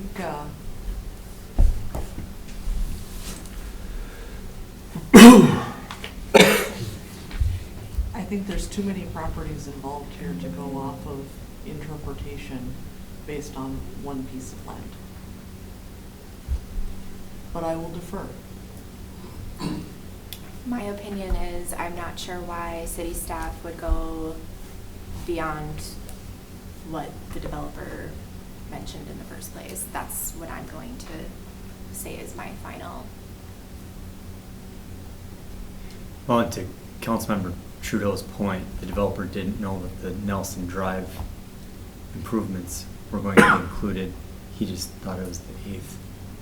And that's all I thought it was too. That's I what I didn't, thought it I was didn't too. see, there was no information in our packet that ever talked about a Nelson Drive addition to the project.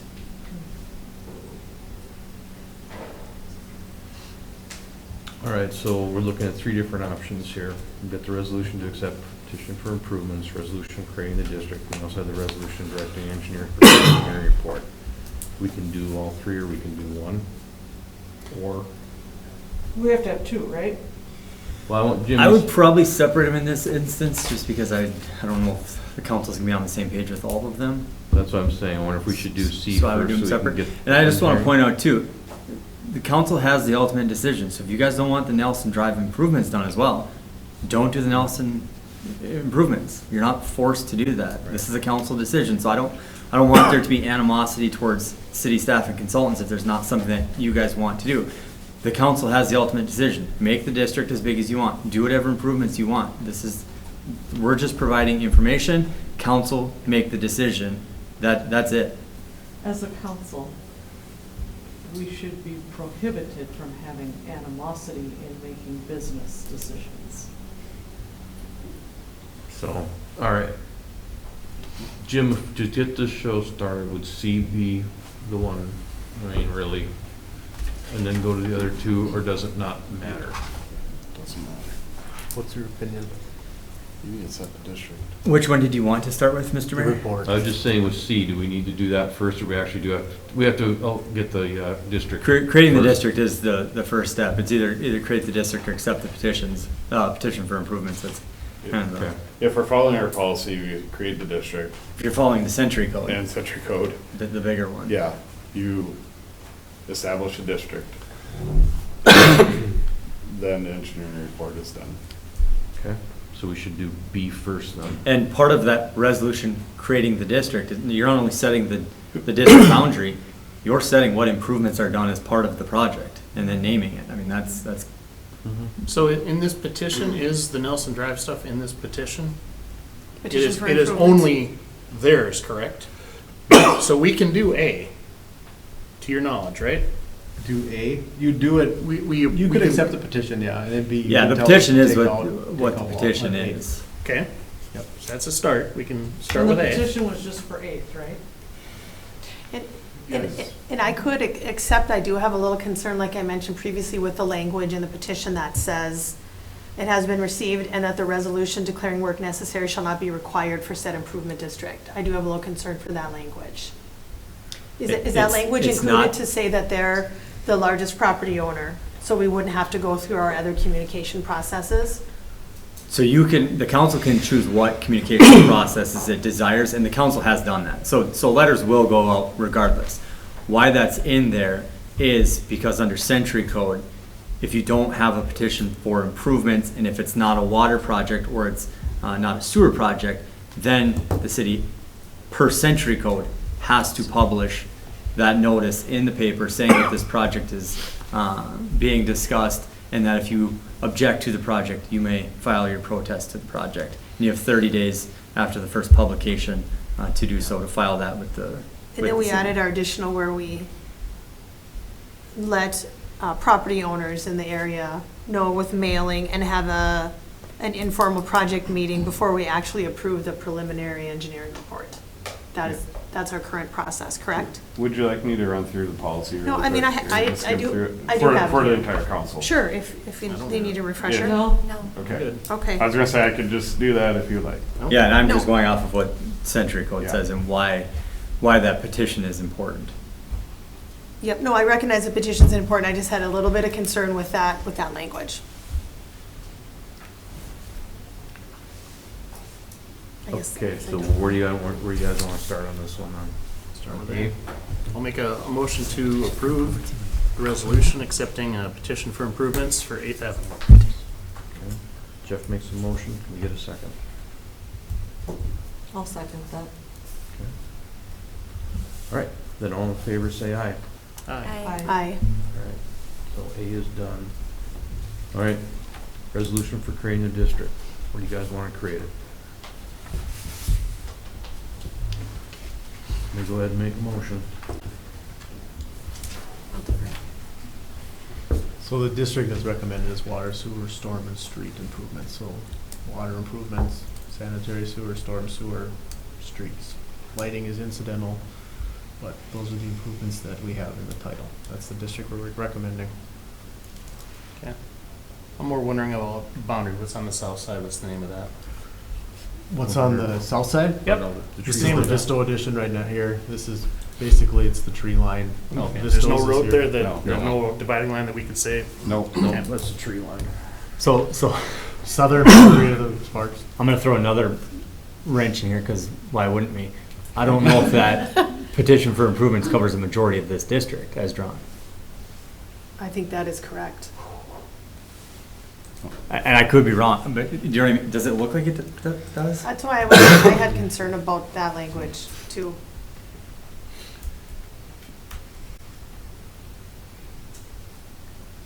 Because is it just Sparks property that's included in the petition? Yes. So maybe that's why the developer only wanted it to go to Park. I just don't know if that covers the majority. Does the city property count one way or another? I believe it is excluded out, city property. Well, right of way and right of way easements are excluded. Yeah. In the. But if you were to do the boundary at Park, like you were discussing, the council was discussing, if you did it there, you. Yeah, and I'm just saying it too, so that you guys accepting the petition is kind of pointless if it doesn't matter. If it goes up to Wall, then the petition probably doesn't do much, but if it goes to Park, it does. Correct. Mm-hmm. So do we have all of the information here?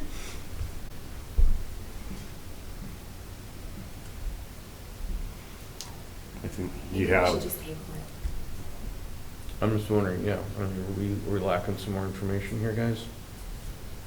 I don't think there's much other information. Yeah, I don't think it's a lack of yet. information, it's just a determination of if the Sparks property covers the majority of the area. Is gonna determine the process that you follow here. Listen, I make a motion to table this so we can get this in a row. That's my motion. Okay, then we made a motion to table this discussion. Is there a second on that? I'll second. Amy and Stephanie. I have a motion to table. All right, all in favor say aye. Aye. Those against? Okay. All right, we'll table it then. Table B and C, guys, we did A. Okay. All right, let's move on to 12. Same thing, basically, but for 8th Avenue. So if cities receive a petition, 7th Avenue, 7th Street, 8th Avenue. I will get them confused. This doesn't connect with 8th. Not yet. Okay. Because eventually it'll connect to 7.5. Thinking long-term here. Is this CIP as well?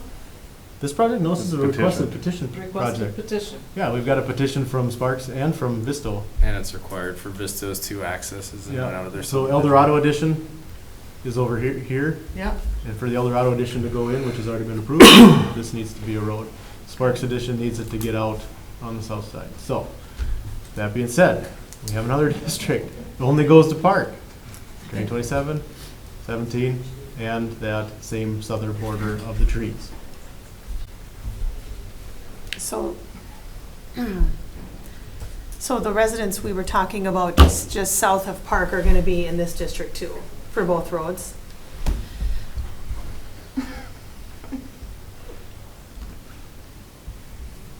Yeah.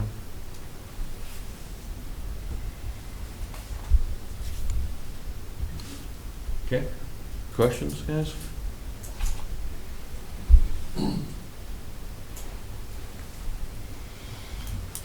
Brock, what do you think, I guess I hadn't spoken with Jack about this one. Does Jack Yeah, have so- thoughts on this? Yeah, on this one, our standpoint is just that we're willing to pay our fair share of whatever you guys assess here, towards the Sparks property. So, this was his feelings too on I believe Jack would agree with this math here for the assessment zone. But, like I said, he's willing to, and the Sparks are willing to pay their fair share, kind of whatever this regional project is assessed at.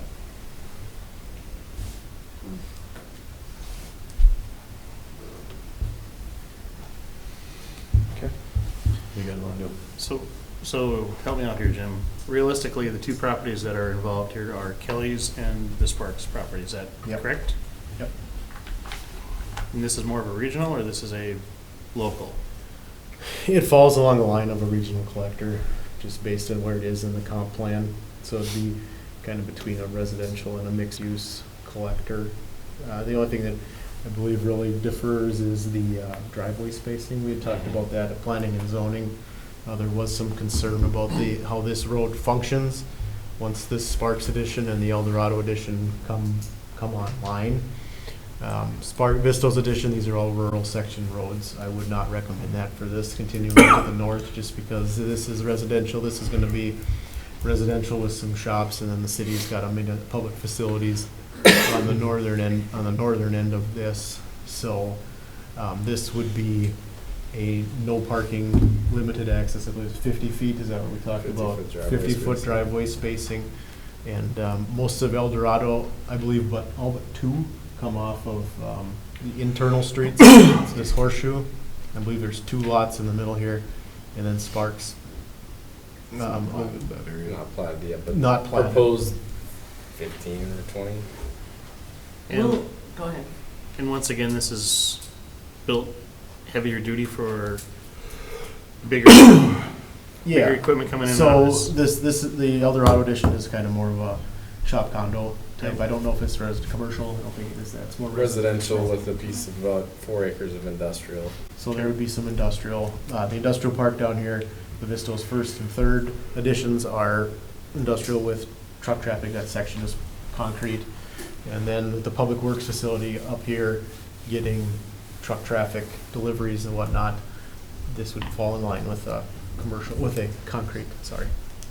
When you say public works, you mean potential future, at some point in the future, or in part of Vistos right now? The land is dedicated through the El Dorado edition. Because this road right now runs north and then hits the lagoons, and that is the extent of the road at this point? At this point, yes. Yeah, okay.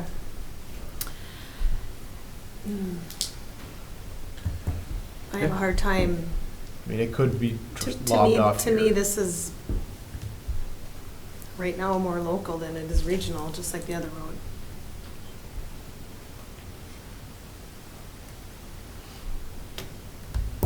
But you're still gonna, that road will still be handling traffic. I mean, more so, I mean, on a regional basis, because at some point here, that's 8th and 7th. Yeah, and there's connector streets through the Sparks. So 8th will come, you can drive through here, come around, go out to 7th, you come up here, you come over here, around and up. Well, and then even when if public works gets up there, they're gonna be using that street too. But maybe the continuation of the street at that time is its own future assessment, right? Because we're not creating that right now. That would maybe be separate. Which portion of that? Well, if we're only going to the lagoon, if we have future plans of some sort of public facility potentially, that's a future project. So you're thinking maybe knock it off here? Oh, it is. No, I mean, I'm just speaking to the fact that I think it's a little more of a local benefit than a regional. The fact that Public Works may or may not go up in that corner right now, I don't know if that's totally relevant to our conversation today, as far as the assessment district.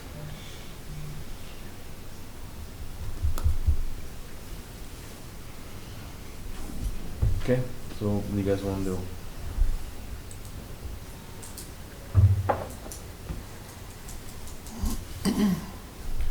Got the resolution to set the petition for improvements. So we did that on the last one, right? Did that on the last one. We can do it on this one too. It's the same kind of thing. Okay. Somebody want to do that, make a motion to accept that resolution? I'll do that again. I'll second again. Second, okay, all in favor, say aye. Aye. Aye. Aye. Alright. That one carries. Okay, so the resolution creating the district, what do you want to do there?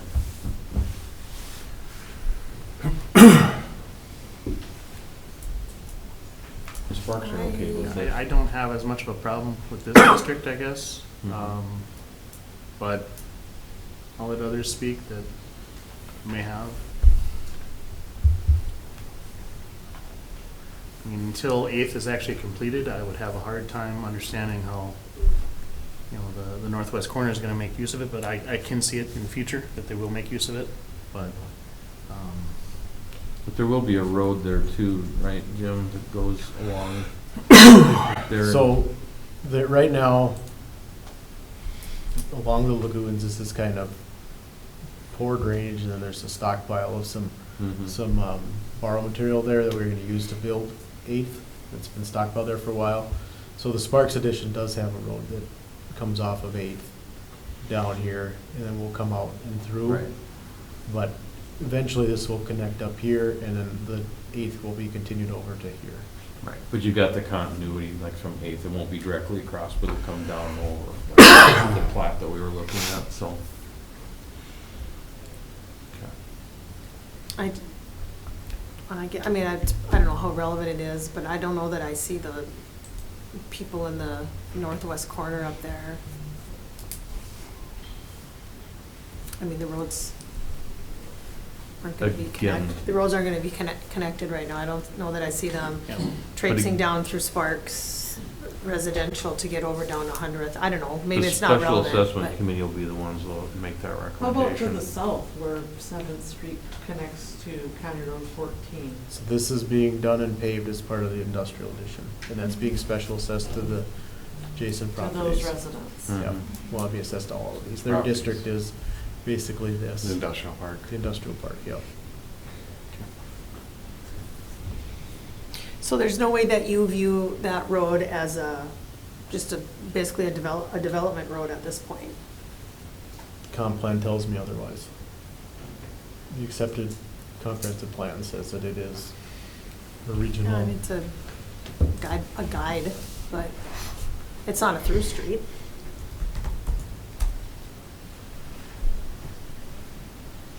So, take it out, don't think of it as a residential collector. Where would you think the boundary be if it's local? The new developing So properties. just go to this parcel and this one? Possibly. I would say also the city properties. And the city properties, I suppose.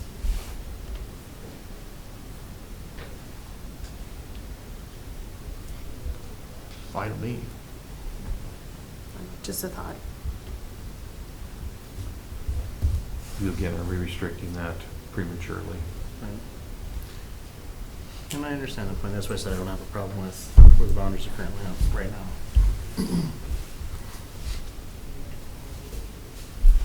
Okay. Does somebody want to make a motion and keep the boundary as it is? Do you have any more thoughts first, Naomi? No, I'm struggling with these tonight, so. Yeah, I'm too. Sarah? No, I have no issue. I think this is a fair boundary.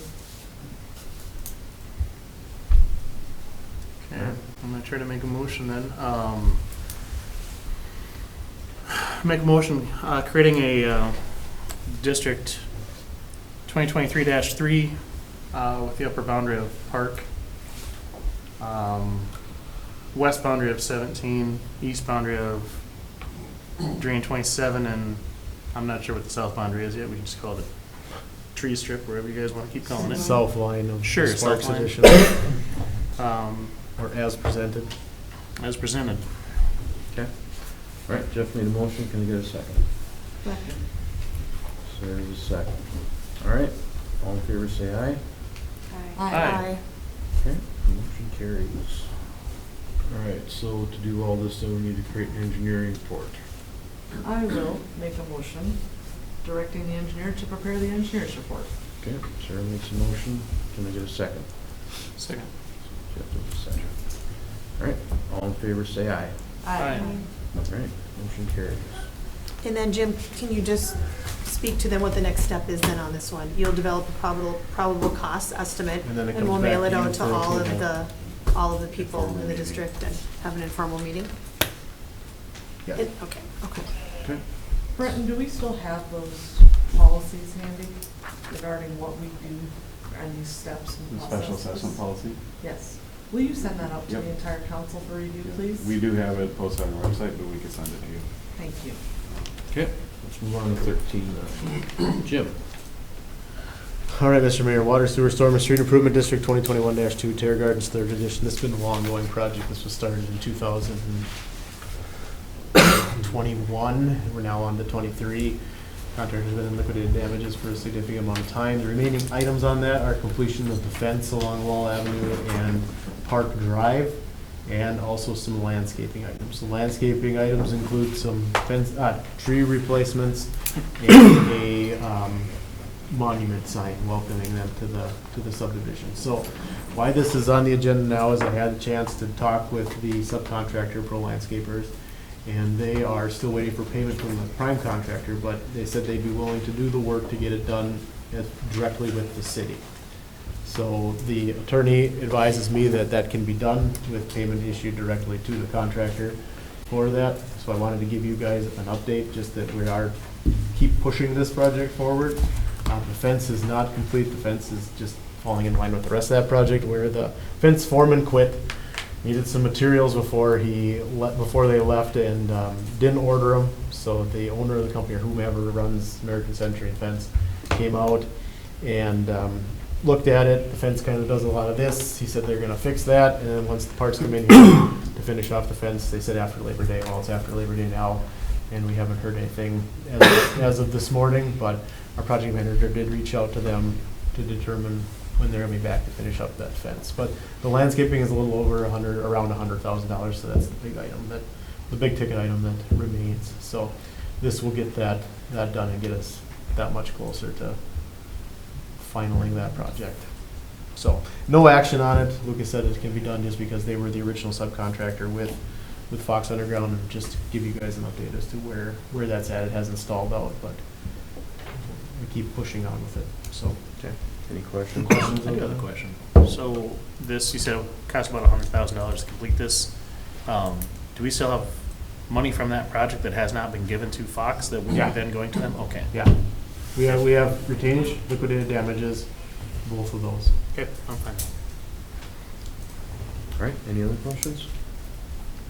All right, we'll move on to 14 then, Jim. 14 is future pavement lifts. So whenever we construct a new residential subdivision, we leave the top inch and a half off of the asphalt to allow for settlement.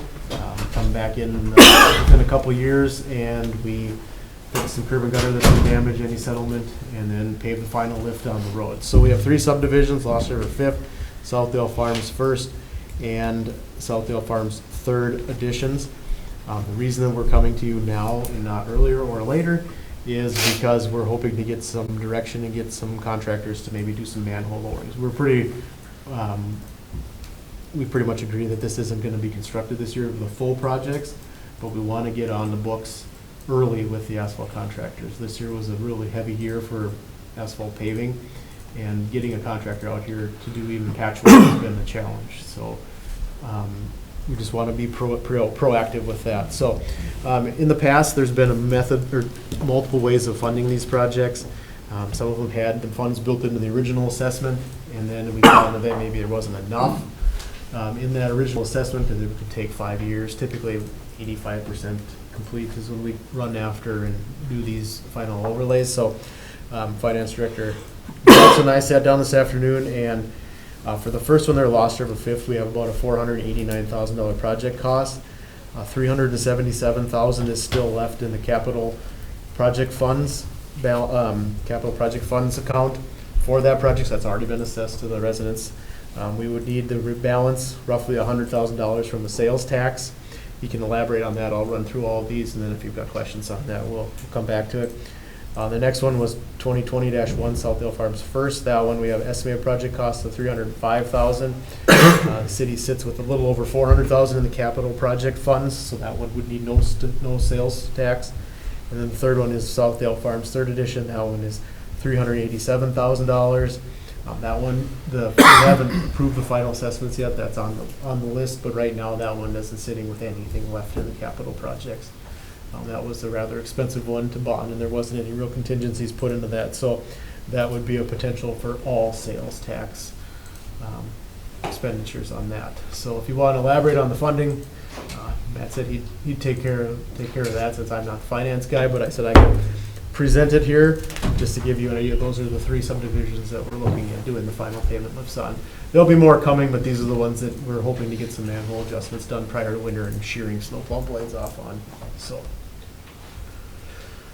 if there are no questions on those, being that these are all over $200,000, we have to prepare plans and specs and competitively bid the projects. So what we have here is just a resolution directing the engineer to prepare the plans and specifications so we can keep these moving.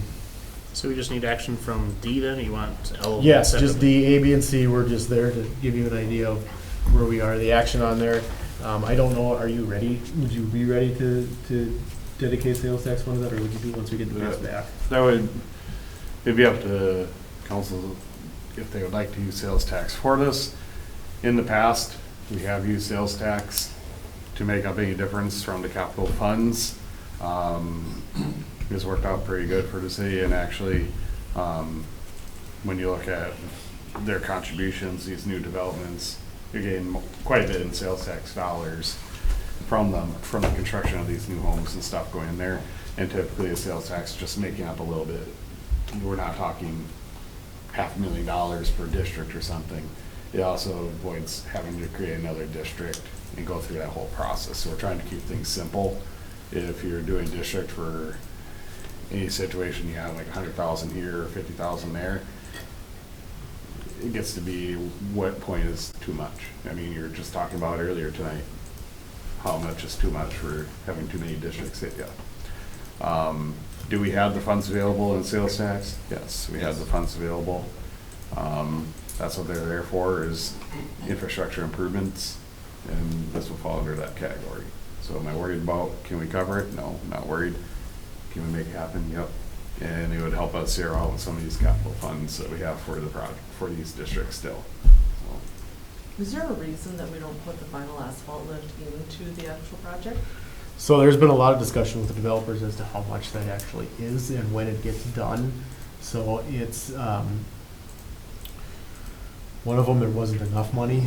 It was like $50,000 or something, and it came back significantly more. So at that point, it was, would you just rather reassess, overlay with the right amount, trying to get away from that bonding on estimated costs. Yep.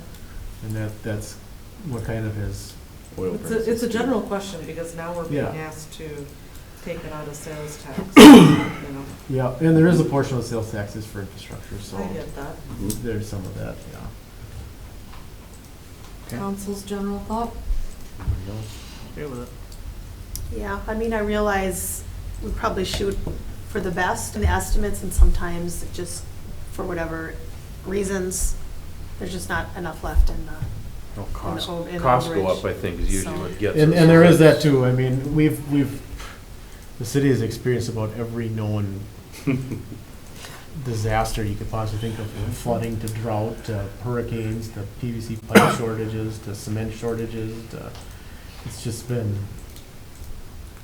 I never would have thought that you'd have been able to check every box on those God things. And Jim, can you repeat the timeline on these? I don't know if I heard you correctly. So the timeline would be, we'd want to bid these out this fall with hopes of getting some of the manhole adjustments and stuff done this year, and then carry on into next year. We want to get this work on the books before the end of the year. We found that if you bid them after the first of the year, it's tough to get them done in that. Yep. They get pushed towards the end of that year. Okay. Contractors are getting booked up. Thank you. Okay, Jim, so basically, do you want us to approve each one of these, or do you want us just to do D and that? So typically what we've done is we've done them all just as one project with different areas, area A, B, C. Keep track of it quantity-wise, but we bid them all as one, just to economy of scale. Yep. Put together a pretty good size Right, project. well, that's, you wanna do bid it like that so we can get a better deal too, so. All right. Any other questions on this one, guys? Sir? And we'll look for a motion and we'll accept resolution directing the engineer to prepare plans and specs. I'll make that motion. Okay. Jeff makes a motion. I'll second. Stephanie does a second. All right, all in favor, say aye. Aye. Motion carries. Jim, you got the next one. All right, so with Lost River Edition, there's a stormwater pond out there. Last year, a slough was found in the west bank of the stormwater pond. Pretty much, the opinion of the geotechnical was that there was excessive watering on the outside of that area. It ran across the shared use path and it created a failure plan in there, so the bank sloughed out.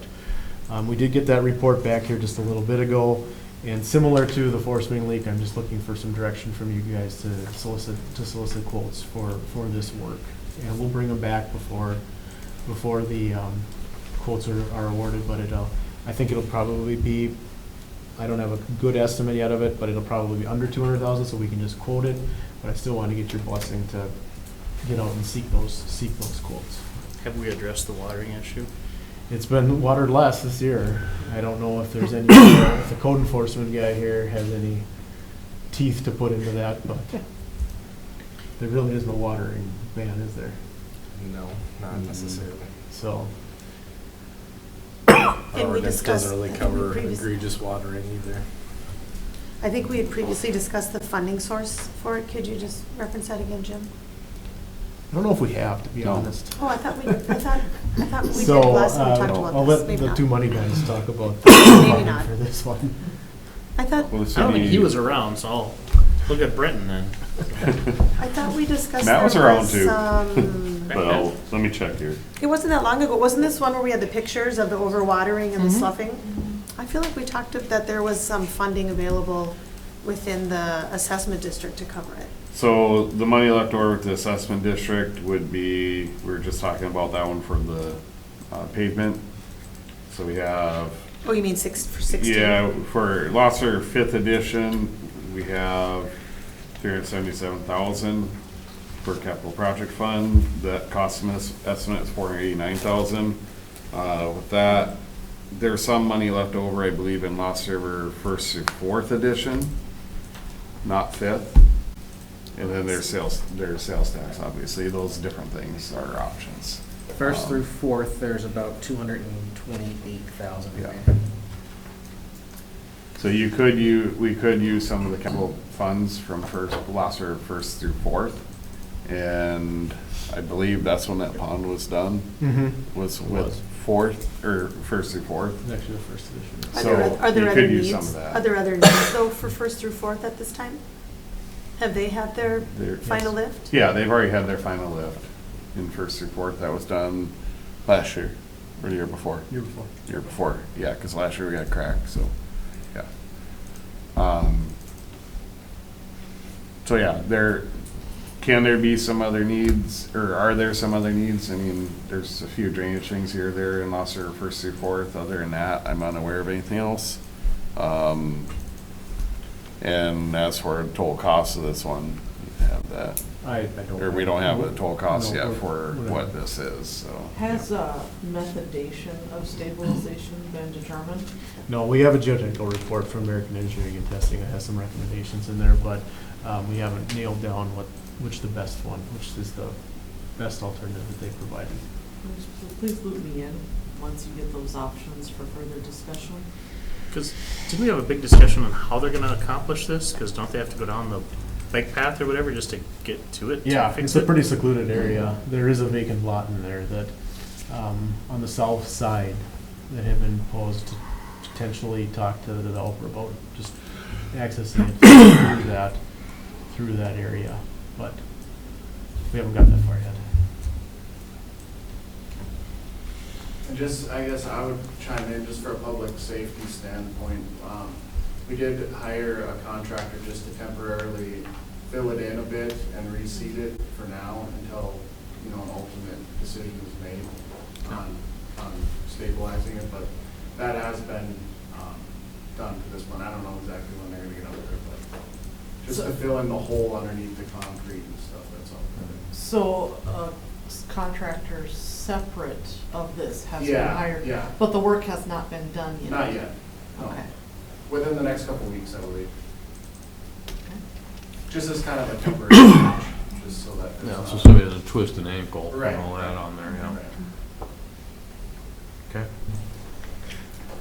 So Jim, what do you want us to do? I just want you to make a motion that we can go forward and solicit quotes on that, solicit quotes for this work. Sure, I'll make that motion. Okay, Naomi makes a motion, can I get a second? Second. Jeff makes a second. Okay, all in favor say aye. Aye. All right, motion carries. Next one. All right, Mr. Mayor, I'd like to do this one BAC if we can. So this is Water Sewer Storm Street Improvement 2022-2, Lost River 7th edition. Item number B is a balancing change order, which increases the contract amount. It's unfortunate, usually our balancing change orders are a negative, but this one is a positive $11,627.13. So just a typical construction deviation on $1 million job plus $11,000 is kind of it's there. So almost a rounding error. This balances out the construction contract with the as constructed quantities. Oh, no, so. you're over 1%, Jim. Yeah, darndest things. So, we need a motion just accepting the balancing change order. Motion Okay. accepting the balancing change order. Sarah makes a motion, can I get a second? Second. I like how that was broken out with pluses and minuses too, by the way. Okay. Appreciate that. All in favor say aye. Aye. All right, the next thing we have is Lost River 7 Progressive Estimate number 9. This is kind of a procedural thing. Typically, this is done on the consent agenda, but considering this was the final, we pulled it off of the consent agenda. So Progressive Estimate number 9, the final estimate, Dakota Underground is due $2,002.88. So. All right, any questions on that one? I'm assuming we can cover that one. Yeah. All right. Okay, does somebody want to make a motion to accept the final progressive estimate? I'll make that motion. Okay. Stephanie makes a motion, can I get a second? Second.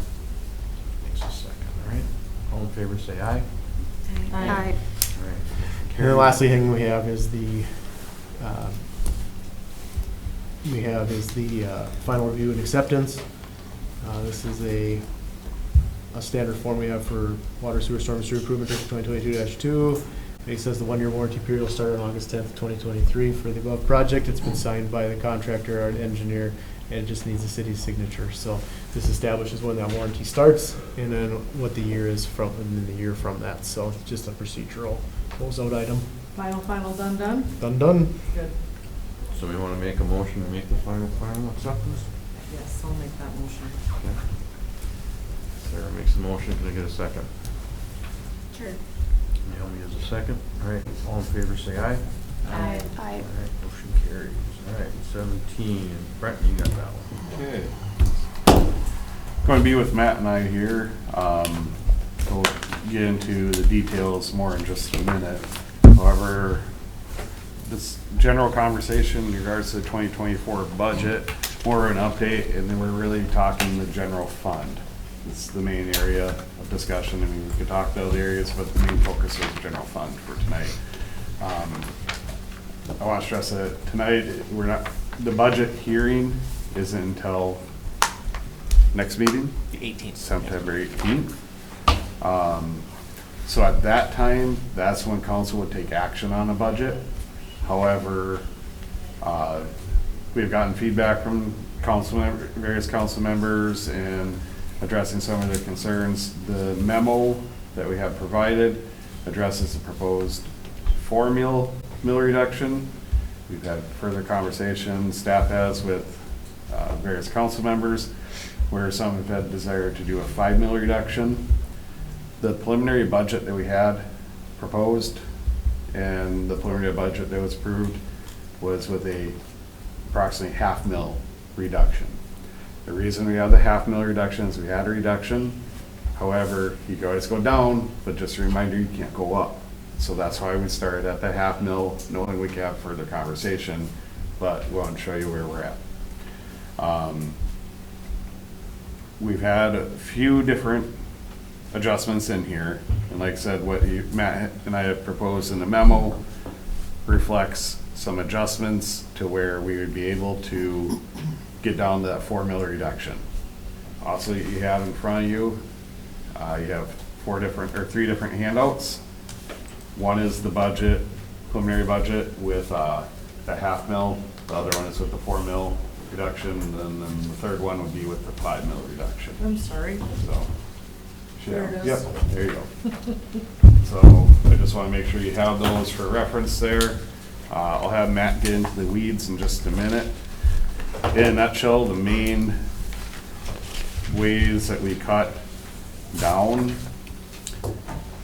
to 4 mils, the biggest cuts there, changes were that we'd be proposing tonight here to purchase a new street sweeper using fund balance this year. Our revenues are looking to be positive where we would be able to handle that purchase.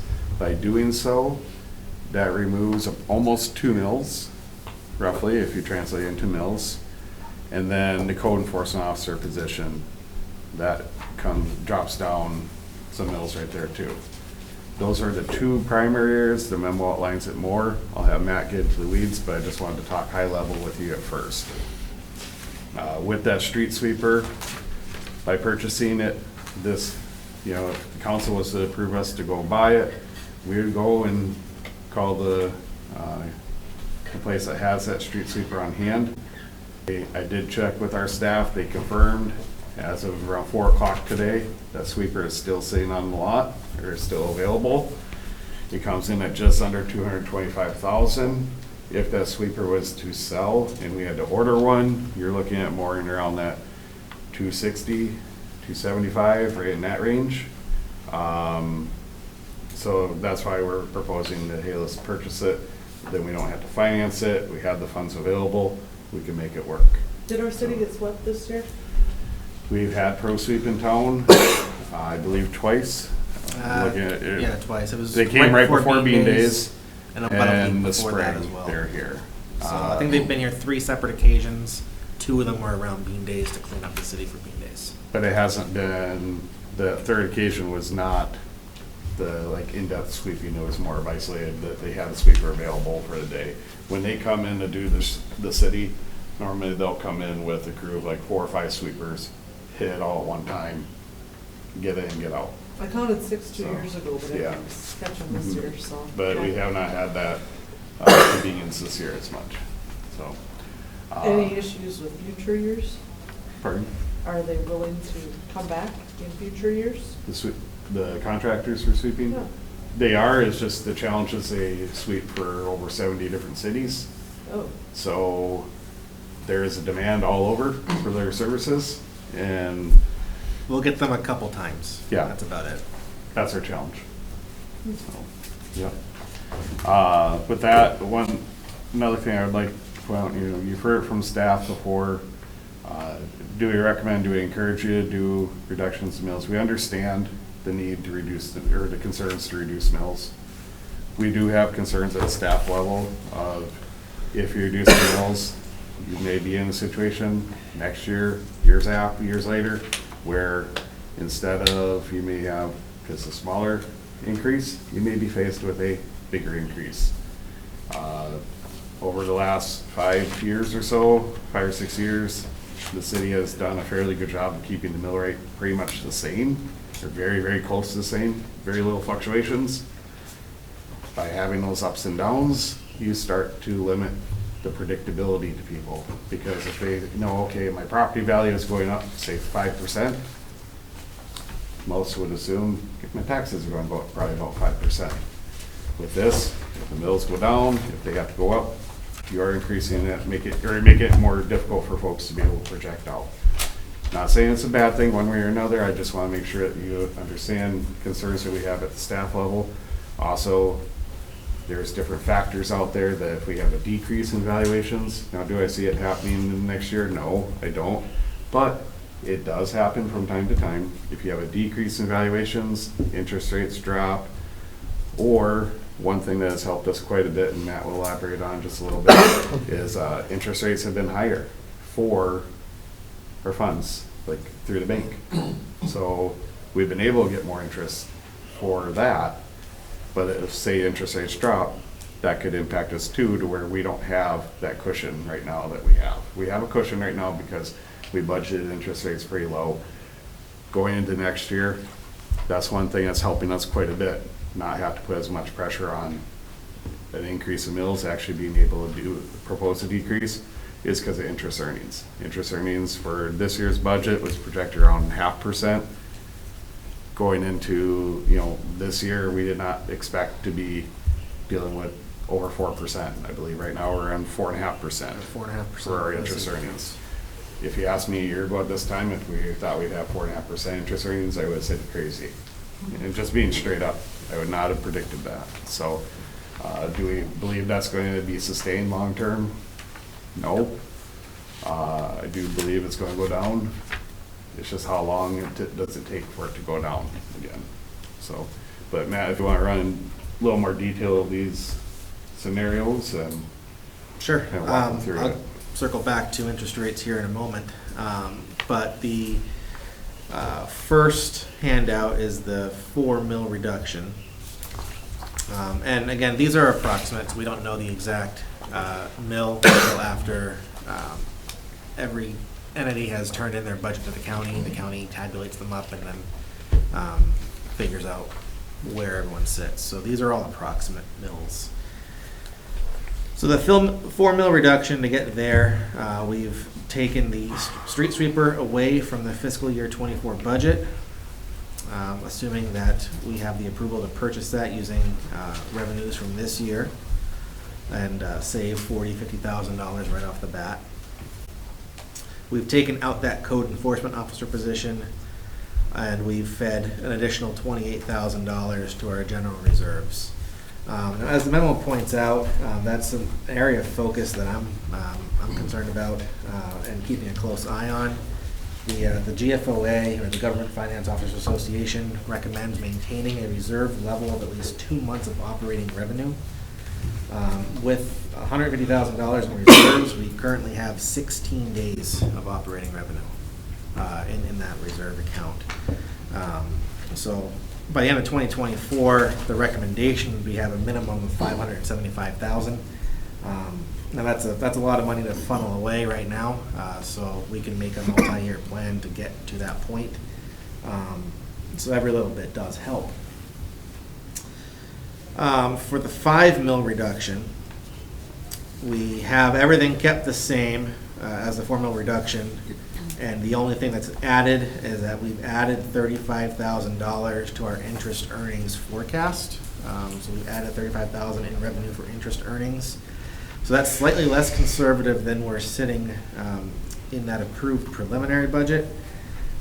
Do I think we'll hit that? Yes, I do. But we don't want to bank on it or really budget off of interest earnings because that can drop like that. Do I see interest rates plummeting over the next year? I don't see them plummeting. I do see them decreasing sometime next summer, heading into the general election. And then depending on who wins the general election, could determine what the Fed does. If the Republicans win, take back the White House, then I see the Fed rate dropping. We could be back down to 1.5% interest earnings. If the president maintains his seat, we could be down to 3.5%. So I don't think we're going to be in this 4.5% for long term. For the 0.5 mil reduction, the preliminary, I've adjusted that a little bit based on the action being taken tonight to see if we do purchase that street sweeper. We've eliminated that code enforcement officer position from the budget, and then all those other savings gets funneled into general reserves to boost that up.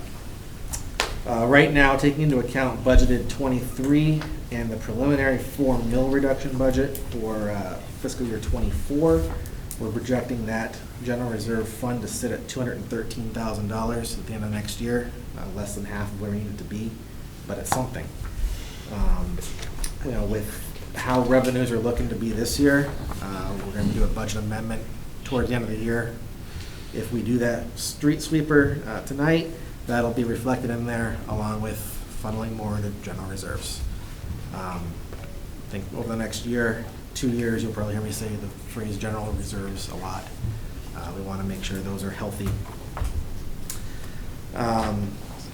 Another area that we're focused on is, you know, we did get our Moody's rating today for our upcoming permanent bond. Rating did not change, so we maintained our current credit rating.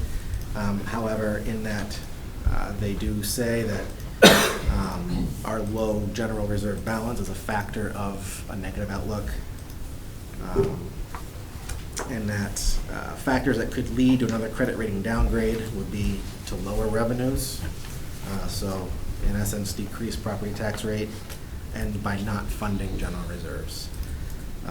Something that we can do to help get a positive outlook, a credit rating upgrade. They've pointed out a material increase in reserves. Of course, they're not going to give an exact amount. They just want to see a material increase. And I just want to emphasize that we do not want to budget off of interest earnings.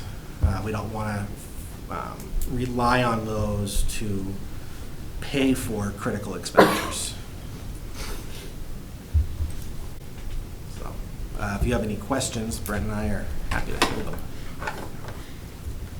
I mean, as long as we're still putting money into reserves, I feel like we're showing our obligation. I mean, there was a point in time where we hardly were putting anything into reserves, and they were happy with that at one point. So that's my opinion about the reserves statement. I don't know if anybody else has any comments on the reserves. I just want to make sure we keep doing it though, because it's something they're watching us do right now. So. Even with a 4 mil decrease, you said we are still putting in 20, how much for That'll reserves? be a little over $50,000. Yeah. Oh, I thought you said, what was it? $28,000 in addition to what was already budgeted. Oh, so what would the total be on that? The total would be... Sorry, I missed that.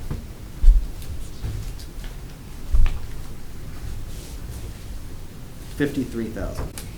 And so the difference between 4 and 5 is basically the same. We're just leaning a little heavier on interest income of 35 to make the numbers work. Yep.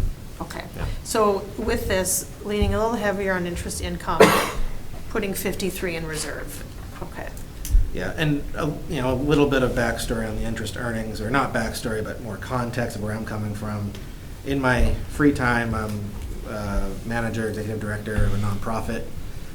We have a good interest rate right now for our accounts. We, on our budget for this year, for 23-24, any interest earnings, we're not factoring into anything that we need to spend on. That just gets funneled right into reserves because we're not banking on it. So. Okay. Other questions? Matt, I like that you broke this out. Thank you. You're welcome. It looks really good. You know, and you all know where I'm coming from. I've had conversations with all of you. I understand the need for you guys to have wins and do what's best for the residents, and I don't want to increase taxes. But I also don't want you guys to be in a situation in a year, 2 years, 3 years down the road where actions taken on this right now could reverberate and cause issues down the road. And my job is to guide you, advise you, look at long-term forecast. We'll be creative, we'll work with anything you give us, but I want to make sure you have the facts and any context you need behind that. I mean, I just want to let the fellow council know I am in favor of at least a 4 mil reduction. That is my goal for the next meeting. I think that we can encourage growth by being fiscally responsible out here. I've seen what's been going on with the news with Fargo and West Fargo. I refuse to be that. I know we can do better. I care about the pocketbooks of all of the residents out here, and just because we have a good year does not mean we have to budget and spend all of that money, in my opinion. We sat in a meeting recently when were discussing the affordable housing issues with the surrounding communities. That was concerning to everybody. Well, how can we help with affordable homes? How do we do that? We have affordability within our community, and I think that by reducing the mills, we're able to put that cushion to the ever-rising property values and taxes that we're seeing here. And people are going to come here. We are going to have growth, and people are going to be thankful that Horace is being fiscally responsible with our taxpayer dollars. That's my opinion. If we want to have affordable housing, that's how you do it. It was just kind of disheartening to hear all of the concerns, yet you have Fargo and West Fargo increasing their mills and their franchise fees above reason, in my opinion. And I don't know how you're supposed to have affordable homes for people and have a community where people want to be. So that's my goal for Horace. I think they're going to look at us and they're going to say, well done, Horace, and we want to be here, and therefore you're going to have growth. I mean, we just had a recall election talking about how we need to keep growing and we need to do all of these things, and I think that by being fiscally responsible, we're going to see growth. And we're going to have people come here and they're going to want to be here. We have beautiful developments that are coming on. We have them already. I just don't see it as an issue. So I'm just going to say personally, I would like to have a 4 mil at least decrease, and that's what I'm going to be pushing for at the next meeting. That's just my thoughts. Okay. Anybody else got any thoughts on it? I share your sentiments. I personally would like to see a 5 mil. I mean, when I'm looking at the numbers that you provided, and I totally appreciate it, you've done a really good job. I do think that that's attainable while still being responsible. I think we're coming, this is the largest revenue increase in our city's history year over year. With the interest earnings, I recognize that. But our property tax valuation increases by increased valuations on current homes and new homes coming in, and then I suppose homes coming off the tax abatement is, I think, over $500,000. And with the conservative estimate of interest income, we are looking at $1 million more from 2023 than we are in 2024. And I think it's our absolute obligation to cushion some of that. We don't really have a lot of ability to, we don't really have any control over the property increased valuations, but we do have control over cushioning that for our residents by reducing the mill rate. And I think that every taxing entity on a person's, they should all be looking at doing that. And I would be, that's why I think 5 is definitely doable. That's my opinion. Jeff? I would at least like to go 4 or more.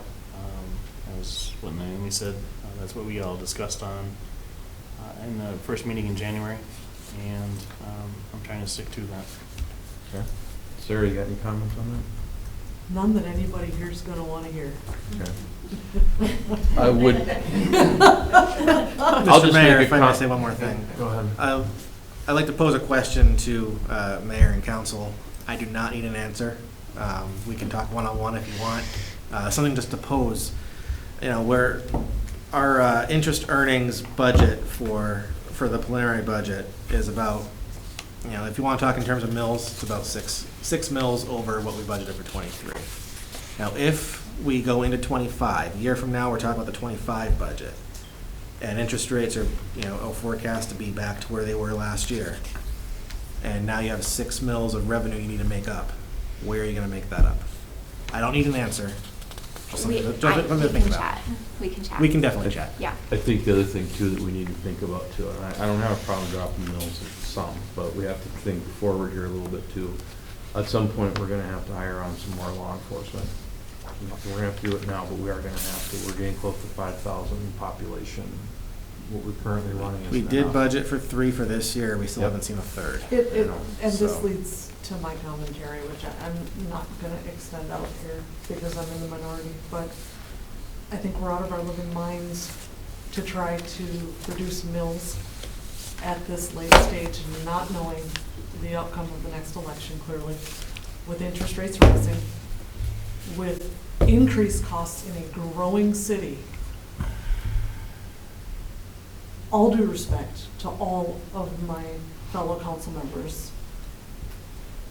I cannot share that stance because I fear that it will handicap us and it will put us in a position, potentially, things could go perfectly, right? My job is worst case scenario and lay that out. But in my experience, we've been able to maintain the mills all throughout the last several years. And doing this now, when things are going in a very different direction for Horace than they have been in the last several years, puts us at a significant disadvantage and could unintentionally,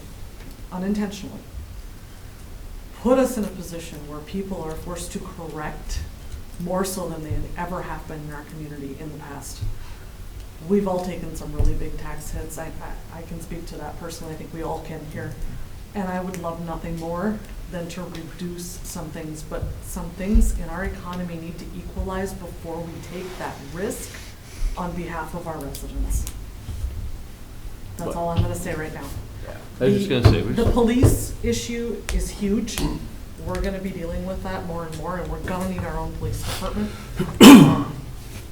Fire, we have a rural fire department right now. We don't have a city fire department. We have multi-story apartments coming. We don't have a ladder truck. There's a number of things that we're facing here that, in my opinion, we just haven't fully thought through. So, anyway, as I said too, just cautionary tale. We could go to, I agree that it wouldn't, I don't mind dropping of some, but realize that we do have some things that are coming our way here that we're going to be something that we're gonna be addressing sooner than later. So, I mean, I was just listening to Tony Garrick's show today, and Denise Kolpeck was in there basically saying Horace had to step up, and that we had to have affordable housing, because we need to get in and get with the program. Mm-hmm. So, how do you do that when you are constantly battling affordability? This is how we get growth. This is how we can get people to have affordable homes. Just because you have the money, I'm sorry, you want to drop by $500,000, that's what, $15,000 to $17,000? It's not acceptable. in Who's my recommending opinion. dropping by $500,000? That was the recommendation by the So city staff. our Why are we preliminary dropping budget it all? Council request wanted us to present a preliminary budget showing a drop in mill. So a drop, roughly a half, drop in half a mil gives assurances that the chances of us actually increasing at all are very, very slim, because we are still always hitting the moving target. So if you say, hey, hit 5 mil reduction, it may shake out to be 5.25, it may be 4.75 mils. Just because we are trying to hit a moving target based on property valuations have not been locked in at the county level yet. Kind of splitting hairs there, aren't we? Yeah, that's how it works there. I wish we could change it. One thing I do want to point out though, Matt, how much is like $100,000 worth? So every $100,000 of value a home is, if we reduce a mill, or what is the value of 1 mil for $100,000, so of a home? It's like 130. It's like 131, isn't it? On the average $350,000 house, 1 mil reduction would save $1.30 per month. That doesn't matter to Horace me. tax. Honestly, the number that it saves a person doesn't matter, because every penny matters to me. Wait a minute. Every penny. Can you run that figure again? No, it'd be Forgive like me, I $6.50. want to hear that figure. Yeah. Say that again? Jace, can you put a calculator up here? We'll run it. So a house would be, a $350,000 house would be about just under It'd $6.50. be for a 5 mil A month. reduction, $6.48 a month Yes. savings. Yep. So 350,000. And then let's get 4.5% of that figure. So if you can multiply it by 4.5%. So that's the taxable value of that house. And then can you divide by 0.001?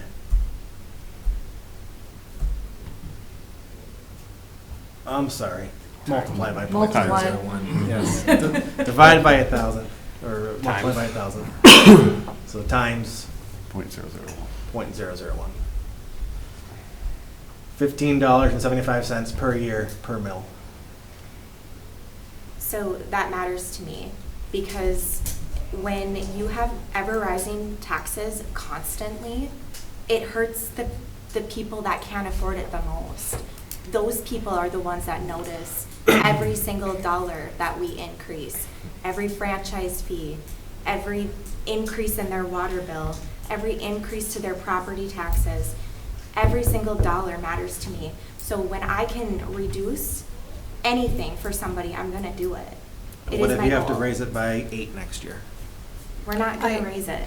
I mean, we made some capital improvements. I don't know if it's called capital, but I mean, we're buying 2 new vehicles, some lawnmowers and stuff. So we're making some investment in infrastructure and streets, which is fine. But those aren't things we're going to have to have every year. Not those pieces of equipment. Other pieces of equipment, probably. Well, yeah, but it seems a little. I'm happy to see these different analyses on mill rate reduction because it's a little hard for me to think about the fact that we're having year over year the largest property revenue increase we've ever had, and a 5 mil rate is $175,000.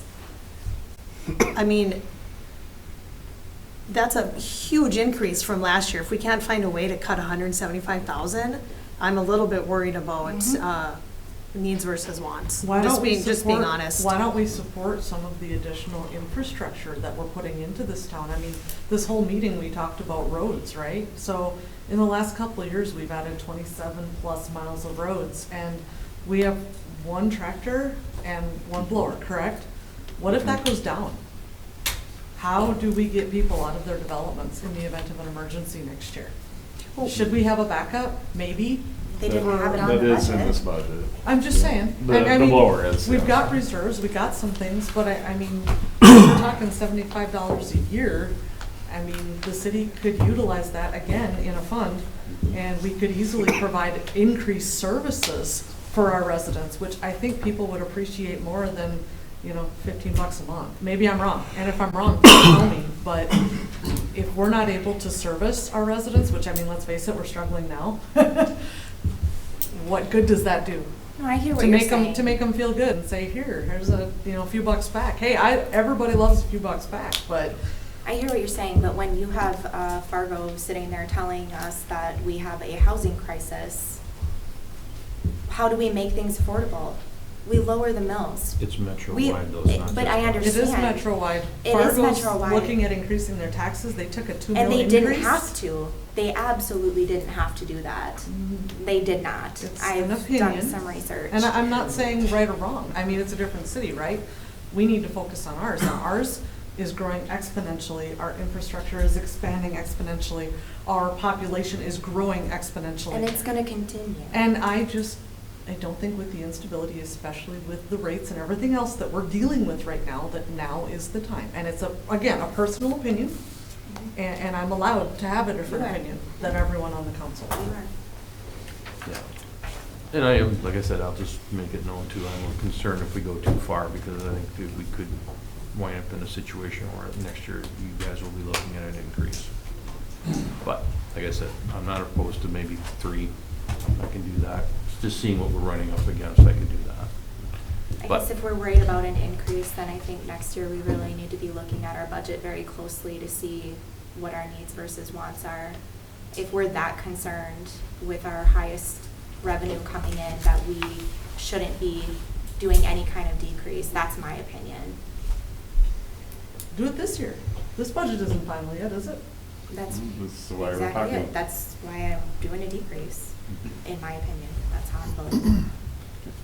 Any other comments on this, guys? Or I do be have here all night? one question, not particular to this. Tonight we talked about purchasing a street sweeper. Yes. The next I item. noticed that I didn't see it here. Which one are you Anywhere. looking at? From the sheets? From on here. Maybe I'm missing it. Nope, it's not going to be on the It's budget. part of the So budget It's on the, conversation. it's on the memo that It's was on the included in memo. the packet. Oh, okay. Because That was- we took it off the FY '24 budget because we're discussing it to do it. in Right, I meant on our 23. agenda. I didn't see it on our agenda. Oh, gotcha. To make us on your discuss memo. if that is something, Yeah. what we want to do.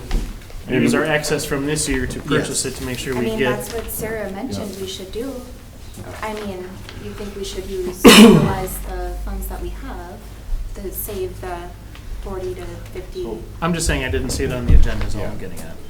We apologize, that standalone item we had included within the memo, because our intentions were to be discussing it, vetting it out through this conversation. With the sweeper, how, like we mentioned before, one of the ways that we're contributing to dropping the mills down is to do the sweeper. We could use fund balance from general fund to be able to do so. This is not uncommon towards the end of the year for us to bring forward when we're having a positive year for revenues, to come back to council and say, hey, let's do a capital purchase. That's how we've set funds aside to buy a snowplow that's been on order for a while. That's how we buy our tractor. We bought the snowplows before that way. So those higher capital items, we've had a positive year, and we've been fortunate enough because we budget conservative. That way, if we exceed our targets, we have funds to build reserves also. We're in that situation again, it's looking like that.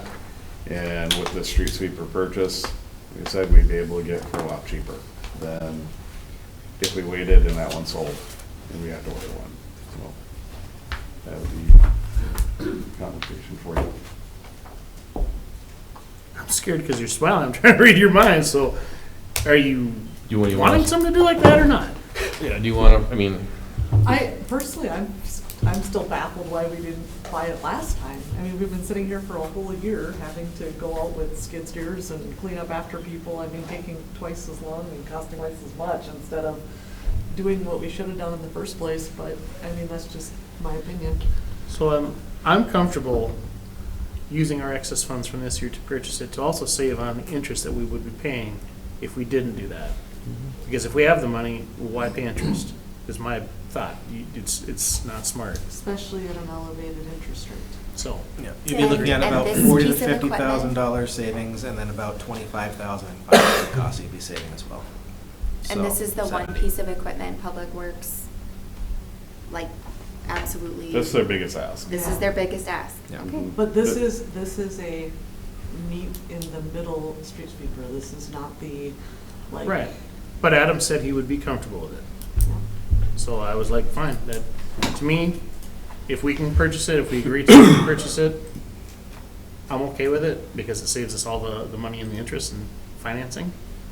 And we have the money to do it. And it And- helps our budget for next year.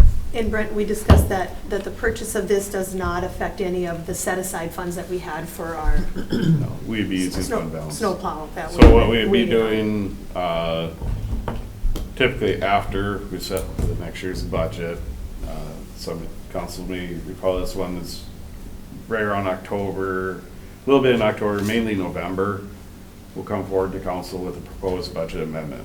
One, to sync up our costs a little bit more with what our actuals are.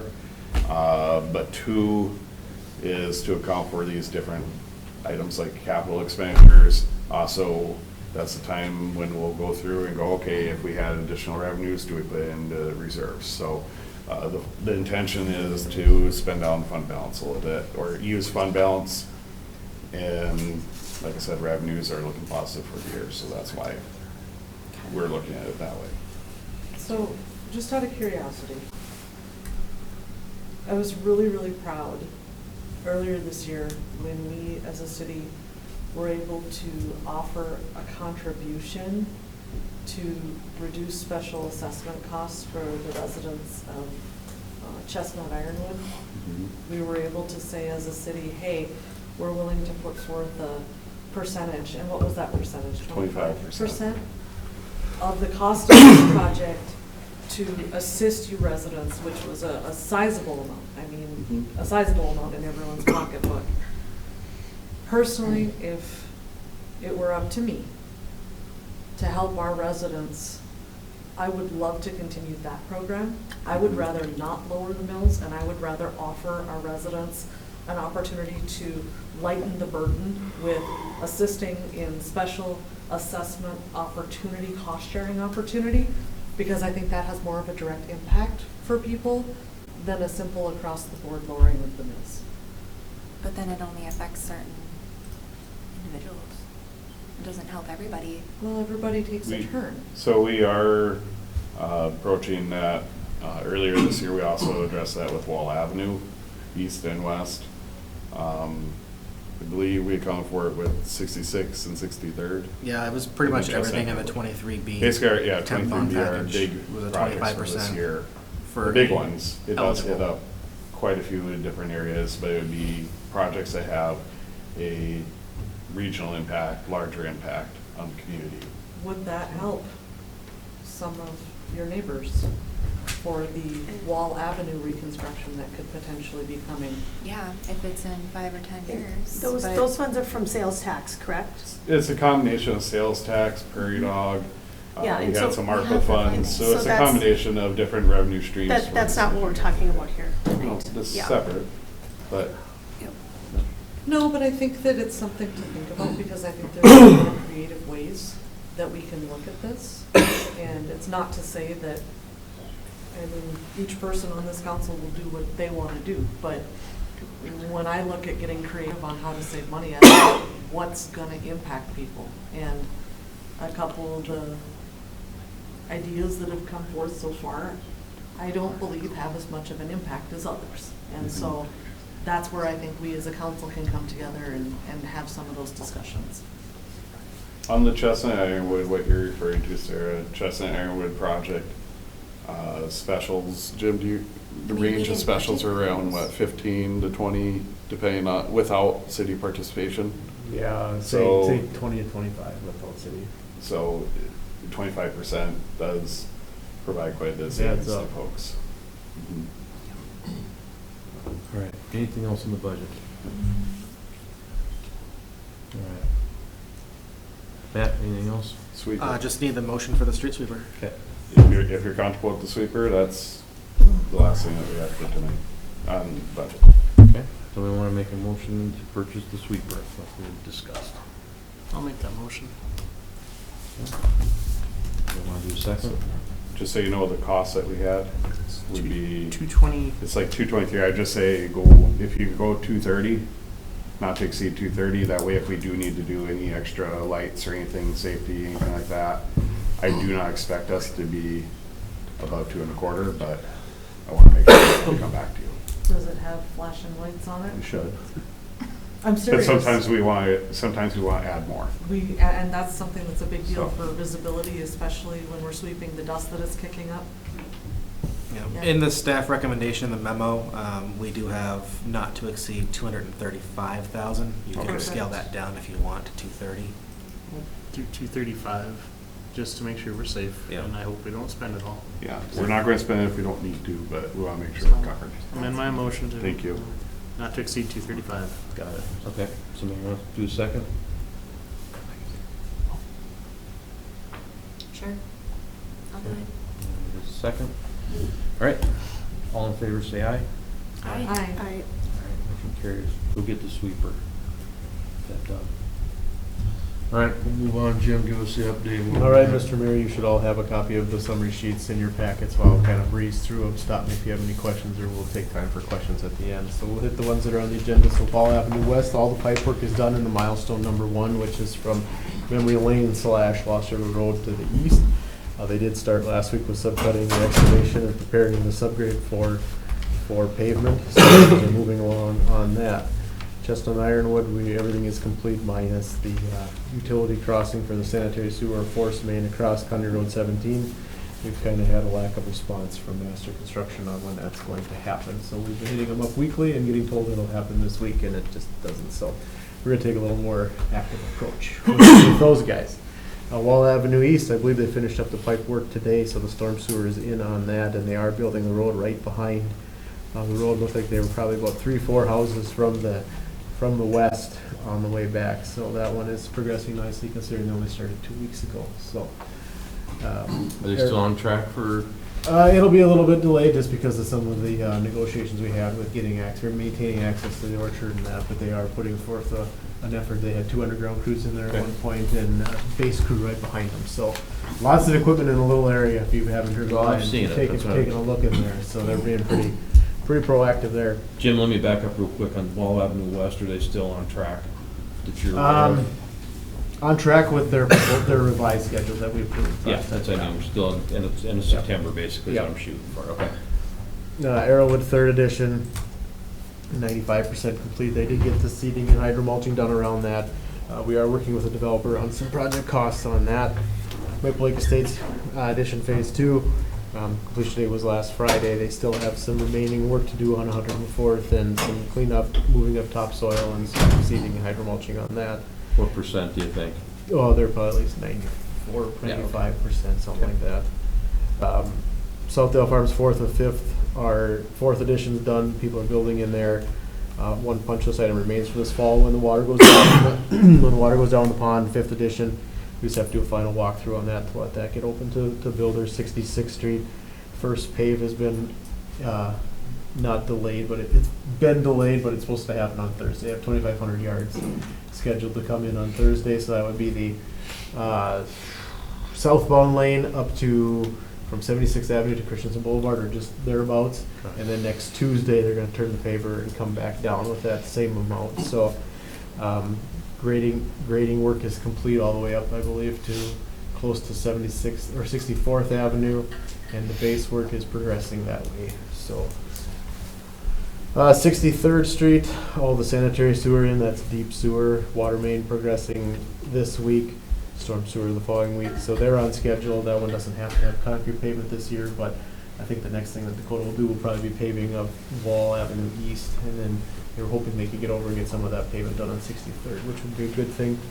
Cub Creek 2nd, milestone number 1, completion was Friday. That's pretty much all the streets west of the Drain 27. They didn't make that milestone. Email was sent to them. They responded to that thinking that they had 2 more weeks so they can get that done. Curb and gutter is going in, started last Friday, continued today until they couldn't get a nice clean finish on the concrete because they're shivering too much. So they did eventually stop, continue as soon unless the rain pushed them back a little bit, but paving is scheduled for next week. So that'll be a big part of that. The shared use path, they brought the paver in today for the concrete. The base was done over the weekend. And if you haven't noticed, there's some curb and gutter and the striping will happen at the end of the week for our Center Avenue multimodal Yield Street. The west side, as far as the water replacement project, has been gone through with the contractor for punch list items. Now they're working on the east side as they continue on. I don't believe that there's been a review of that one scheduled yet for east of County Road 17. Talked about Terra Gardens 3rd edition. And then River's Edge 2nd, they started stripping that plan in next week to potentially do start doing some underground work out there. So how far are they thinking about getting this fall? As far as they can. Okay. There's no real set in okay. stone. They want to get all the deep sewer in, and anything that has a lot of cut to it or depth-wise, so that it can sit through the winter.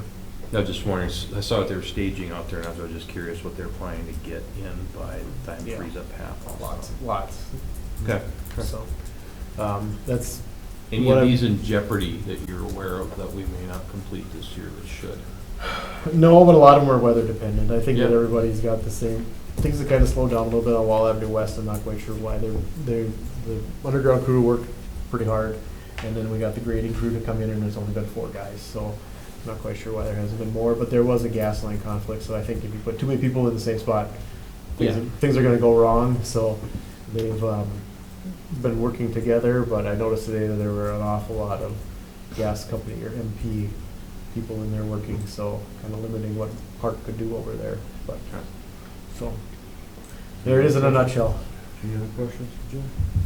No, thank you. Thank Yep, you. thanks. All right, Brent, what do you got? I had a Oh, real yep. quick question for Jim.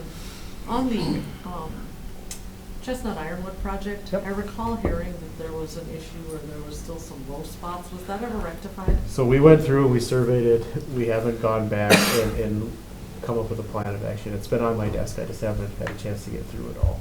So we did do some additional survey through there. There are some spots that are just really, really flat, and it's kind of like pushing water on the tabletop.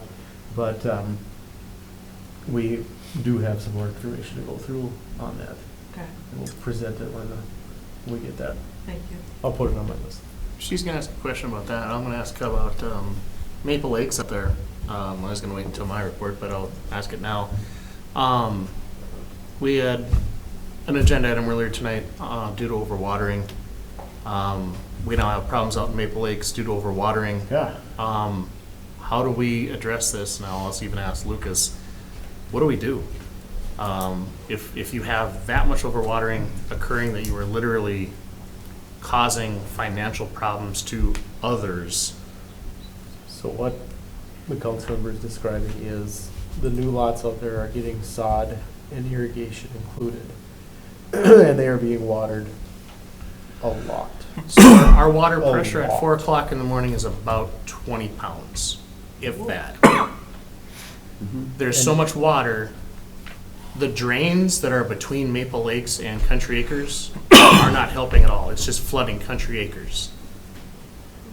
So And- they sod up to the property line or the edge of the easement and don't go into the easement. And this is something that staff, that we went out and looked at it after you called them out there. Correct. And we walked up and down it, we looked at everything, and we've been talking about it, but we haven't come to a conclusion as to what What needs is the to be city, done. what can we do?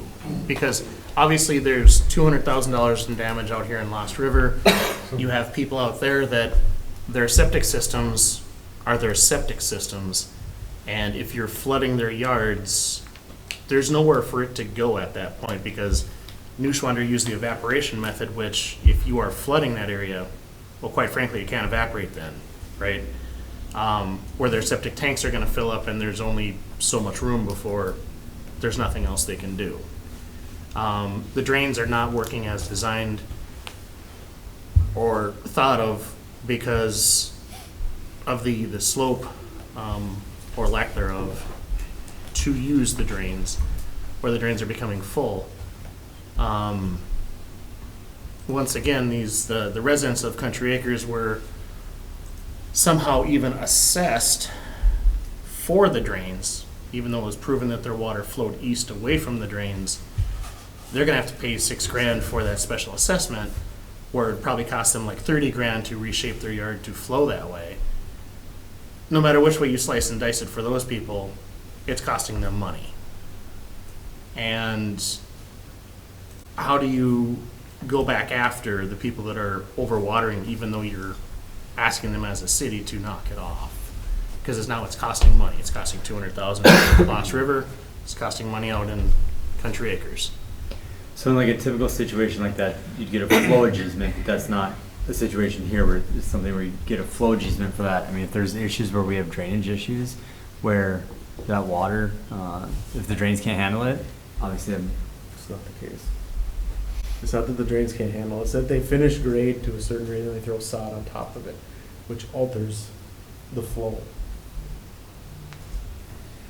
So my thought was sod the drains, and they have to tie into that, but that's gonna be expensive, and who maintains the sod? Sod has to be watered. So my recommendation is staff consultants look into this, provide you a better update than just speculating at this point. Okay. Because this is the first time hearing about it. I don't want to give an answer that's And not I don't the expect you're an answer looking for. tonight, being honest. But that is of concern. Like we can't be having that drainage cause issues in the adjacent development. So first, I would talk to the developer and say back off on the watering. It's well saturated, you know, and maybe they're just doing it until the sod takes. because I know that's a big deal with sod, obviously, and then they'll likely back off once they see the water bill, but. And that's where I hope somebody's seeing this water bill, because it's gotta be crazy. Yeah. So for that much water to be Casserole flooding. has a tier Okay. system, so if they're excessive watering, then it's a very expensive bill. I just didn't know if we have a city have anything that we can start putting together that has teeth in it, because Well, it's gonna end up being- $200,000 is expensive for us to just eat that bill. Yeah, it's gonna end up being a civil issue if you've got property owners that are flooding each other out. Right. And that's not something that we want from the city, is to be a part of those issues. So if there's a remedy, we should look at finding it and then present it to the council. Okay, all right, I'll get off that soapbox now. Okay. All right, so we move on to 19. Couple items I have here. Canvassing board met last week and reviewed 4 ballots. Typically, the ballots get reviewed if signatures don't match on absentee or anything questionable about that submittal that they received. The county received 4 ballots that they had questioned, and the canvassing committee reviewed those. So the total vote counts from that recall election were 615,000 for Stephanie Landstrom, 202 for Arlene Fisher. So the 4 ballots that we had all were for Stephanie votes. Total votes for this election were 817 votes. So just make sure everybody knows the final result of Good it. turnout. Turnout was very impressive. It's great to see a great turnout. That also shows, the city growing. I'd really would love to know what the total percentage turnout was on something like that, because it would give us a better idea of how many people are in the city. We have our estimates, but it has grown every year. We've had any elections at all each year has grown, which is good to see people attending those. Another item I have, receptionist position is posted again. We had that up. It was posted today. We've gotten some applications, and we'll start going through those applications soon. And the last item I had is just a reminder for everybody that the school district has a special election coming up September 26th, 7 a.m. to 7 p.m. Voting location in Horace is at Horace Lutheran Church. It's for a bond referendum not to exceed $146 million. To give you an idea, cost-wise, what their website indicates, if it was $146,800,000 maturing over a 20-year period, and their total millage is 16.03 mils. So if it would pass at that full amount, you're looking at about 16 mil increase for the school district. But that would be probably the following year, not this budget, not this upcoming budget year. My understanding would be the following budget year. So just want to make sure you know about that election and the voting location and what it entails. They do have quite a bit of information about this bond referendum on the school's website, including the different projects. There are a few different things within Horace that are included in here: expansion of Heritage Middle School and Horace High School.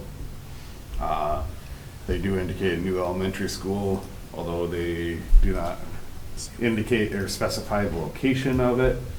They do have land in Horace off of 66th Street, just south of 64th. I don't know why it would make any sense to put it somewhere else, because you already have the land, and land's not cheap, as we know. But I just want to make sure council's aware of that election. That's all I had.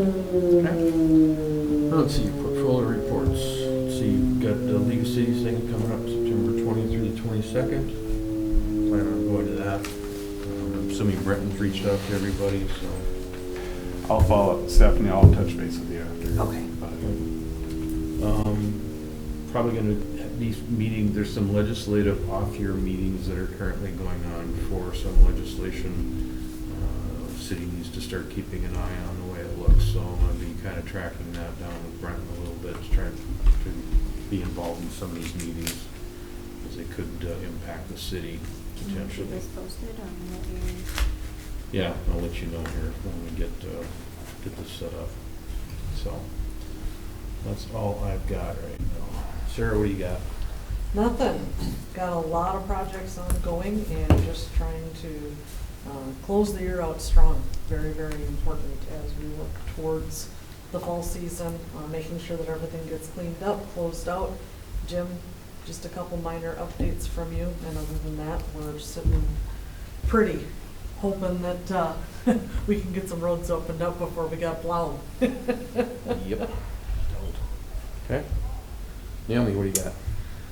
Well, the law enforcement officers aren't here, but if they're watching this, if they do watch this, I just want to let them know a big thank you from me, City Council, as far as stopping that terrible idea of a shooter, possible shooter at the Heritage Middle School here in Horace. Really close to home, so I'm very thankful for just everybody working together to get that resolved so that we didn't have any casualties or any crazy shootings in Horace. So that was good. I also am going to the League of Cities in a couple weeks here up in Bismarck. And I'm meeting with Jace on Friday. Mm-hmm. Is it just you and me? Yep. We're just going to have lunch and chat about stuff, projects. Planning and zoning. That's about it. Okay.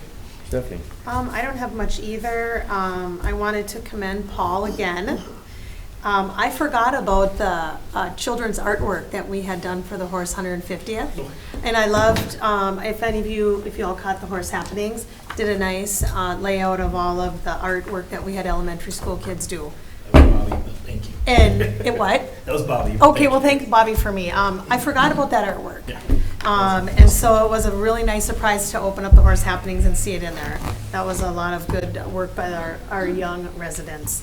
And I wanted to give a shout out to Dakota Underground. They did a really good job during a difficult access closure for our neighborhood.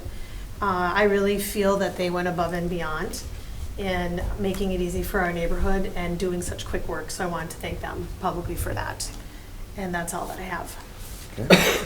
Jeff, what do you got? I don't have a whole lot. We've got a MetroCog meeting coming up. Other than that, everything else is pretty quiet right now. All right, so the next item on the list here is we got the executive session held pursuant to NBCC 44-04-19.1 to discuss negotiating strategy for the purchase of real property related to BNSF real property. So I'll need a vote for somebody to bring us into executive session. We're going to take 5 minutes. I'll make that motion. Okay, Jeff makes a motion. Can I get a second? I'll second. Go ahead, Sarah. No. Stephanie, all right, you got it. Stephanie have it. All right, all in favor, say aye. Aye. Aye. All right, motion carried. 5 minutes. Stop it live right now. And then you'll be able to. Come back into this riveting meeting. Yeah, we're back live again. All right, so we're done with that. Lucas, you'll continue with the negotiating strategies then? Yes, sir. Okay. So, all right. I think that's it then. I'll make a motion to adjourn. All right. I have questions.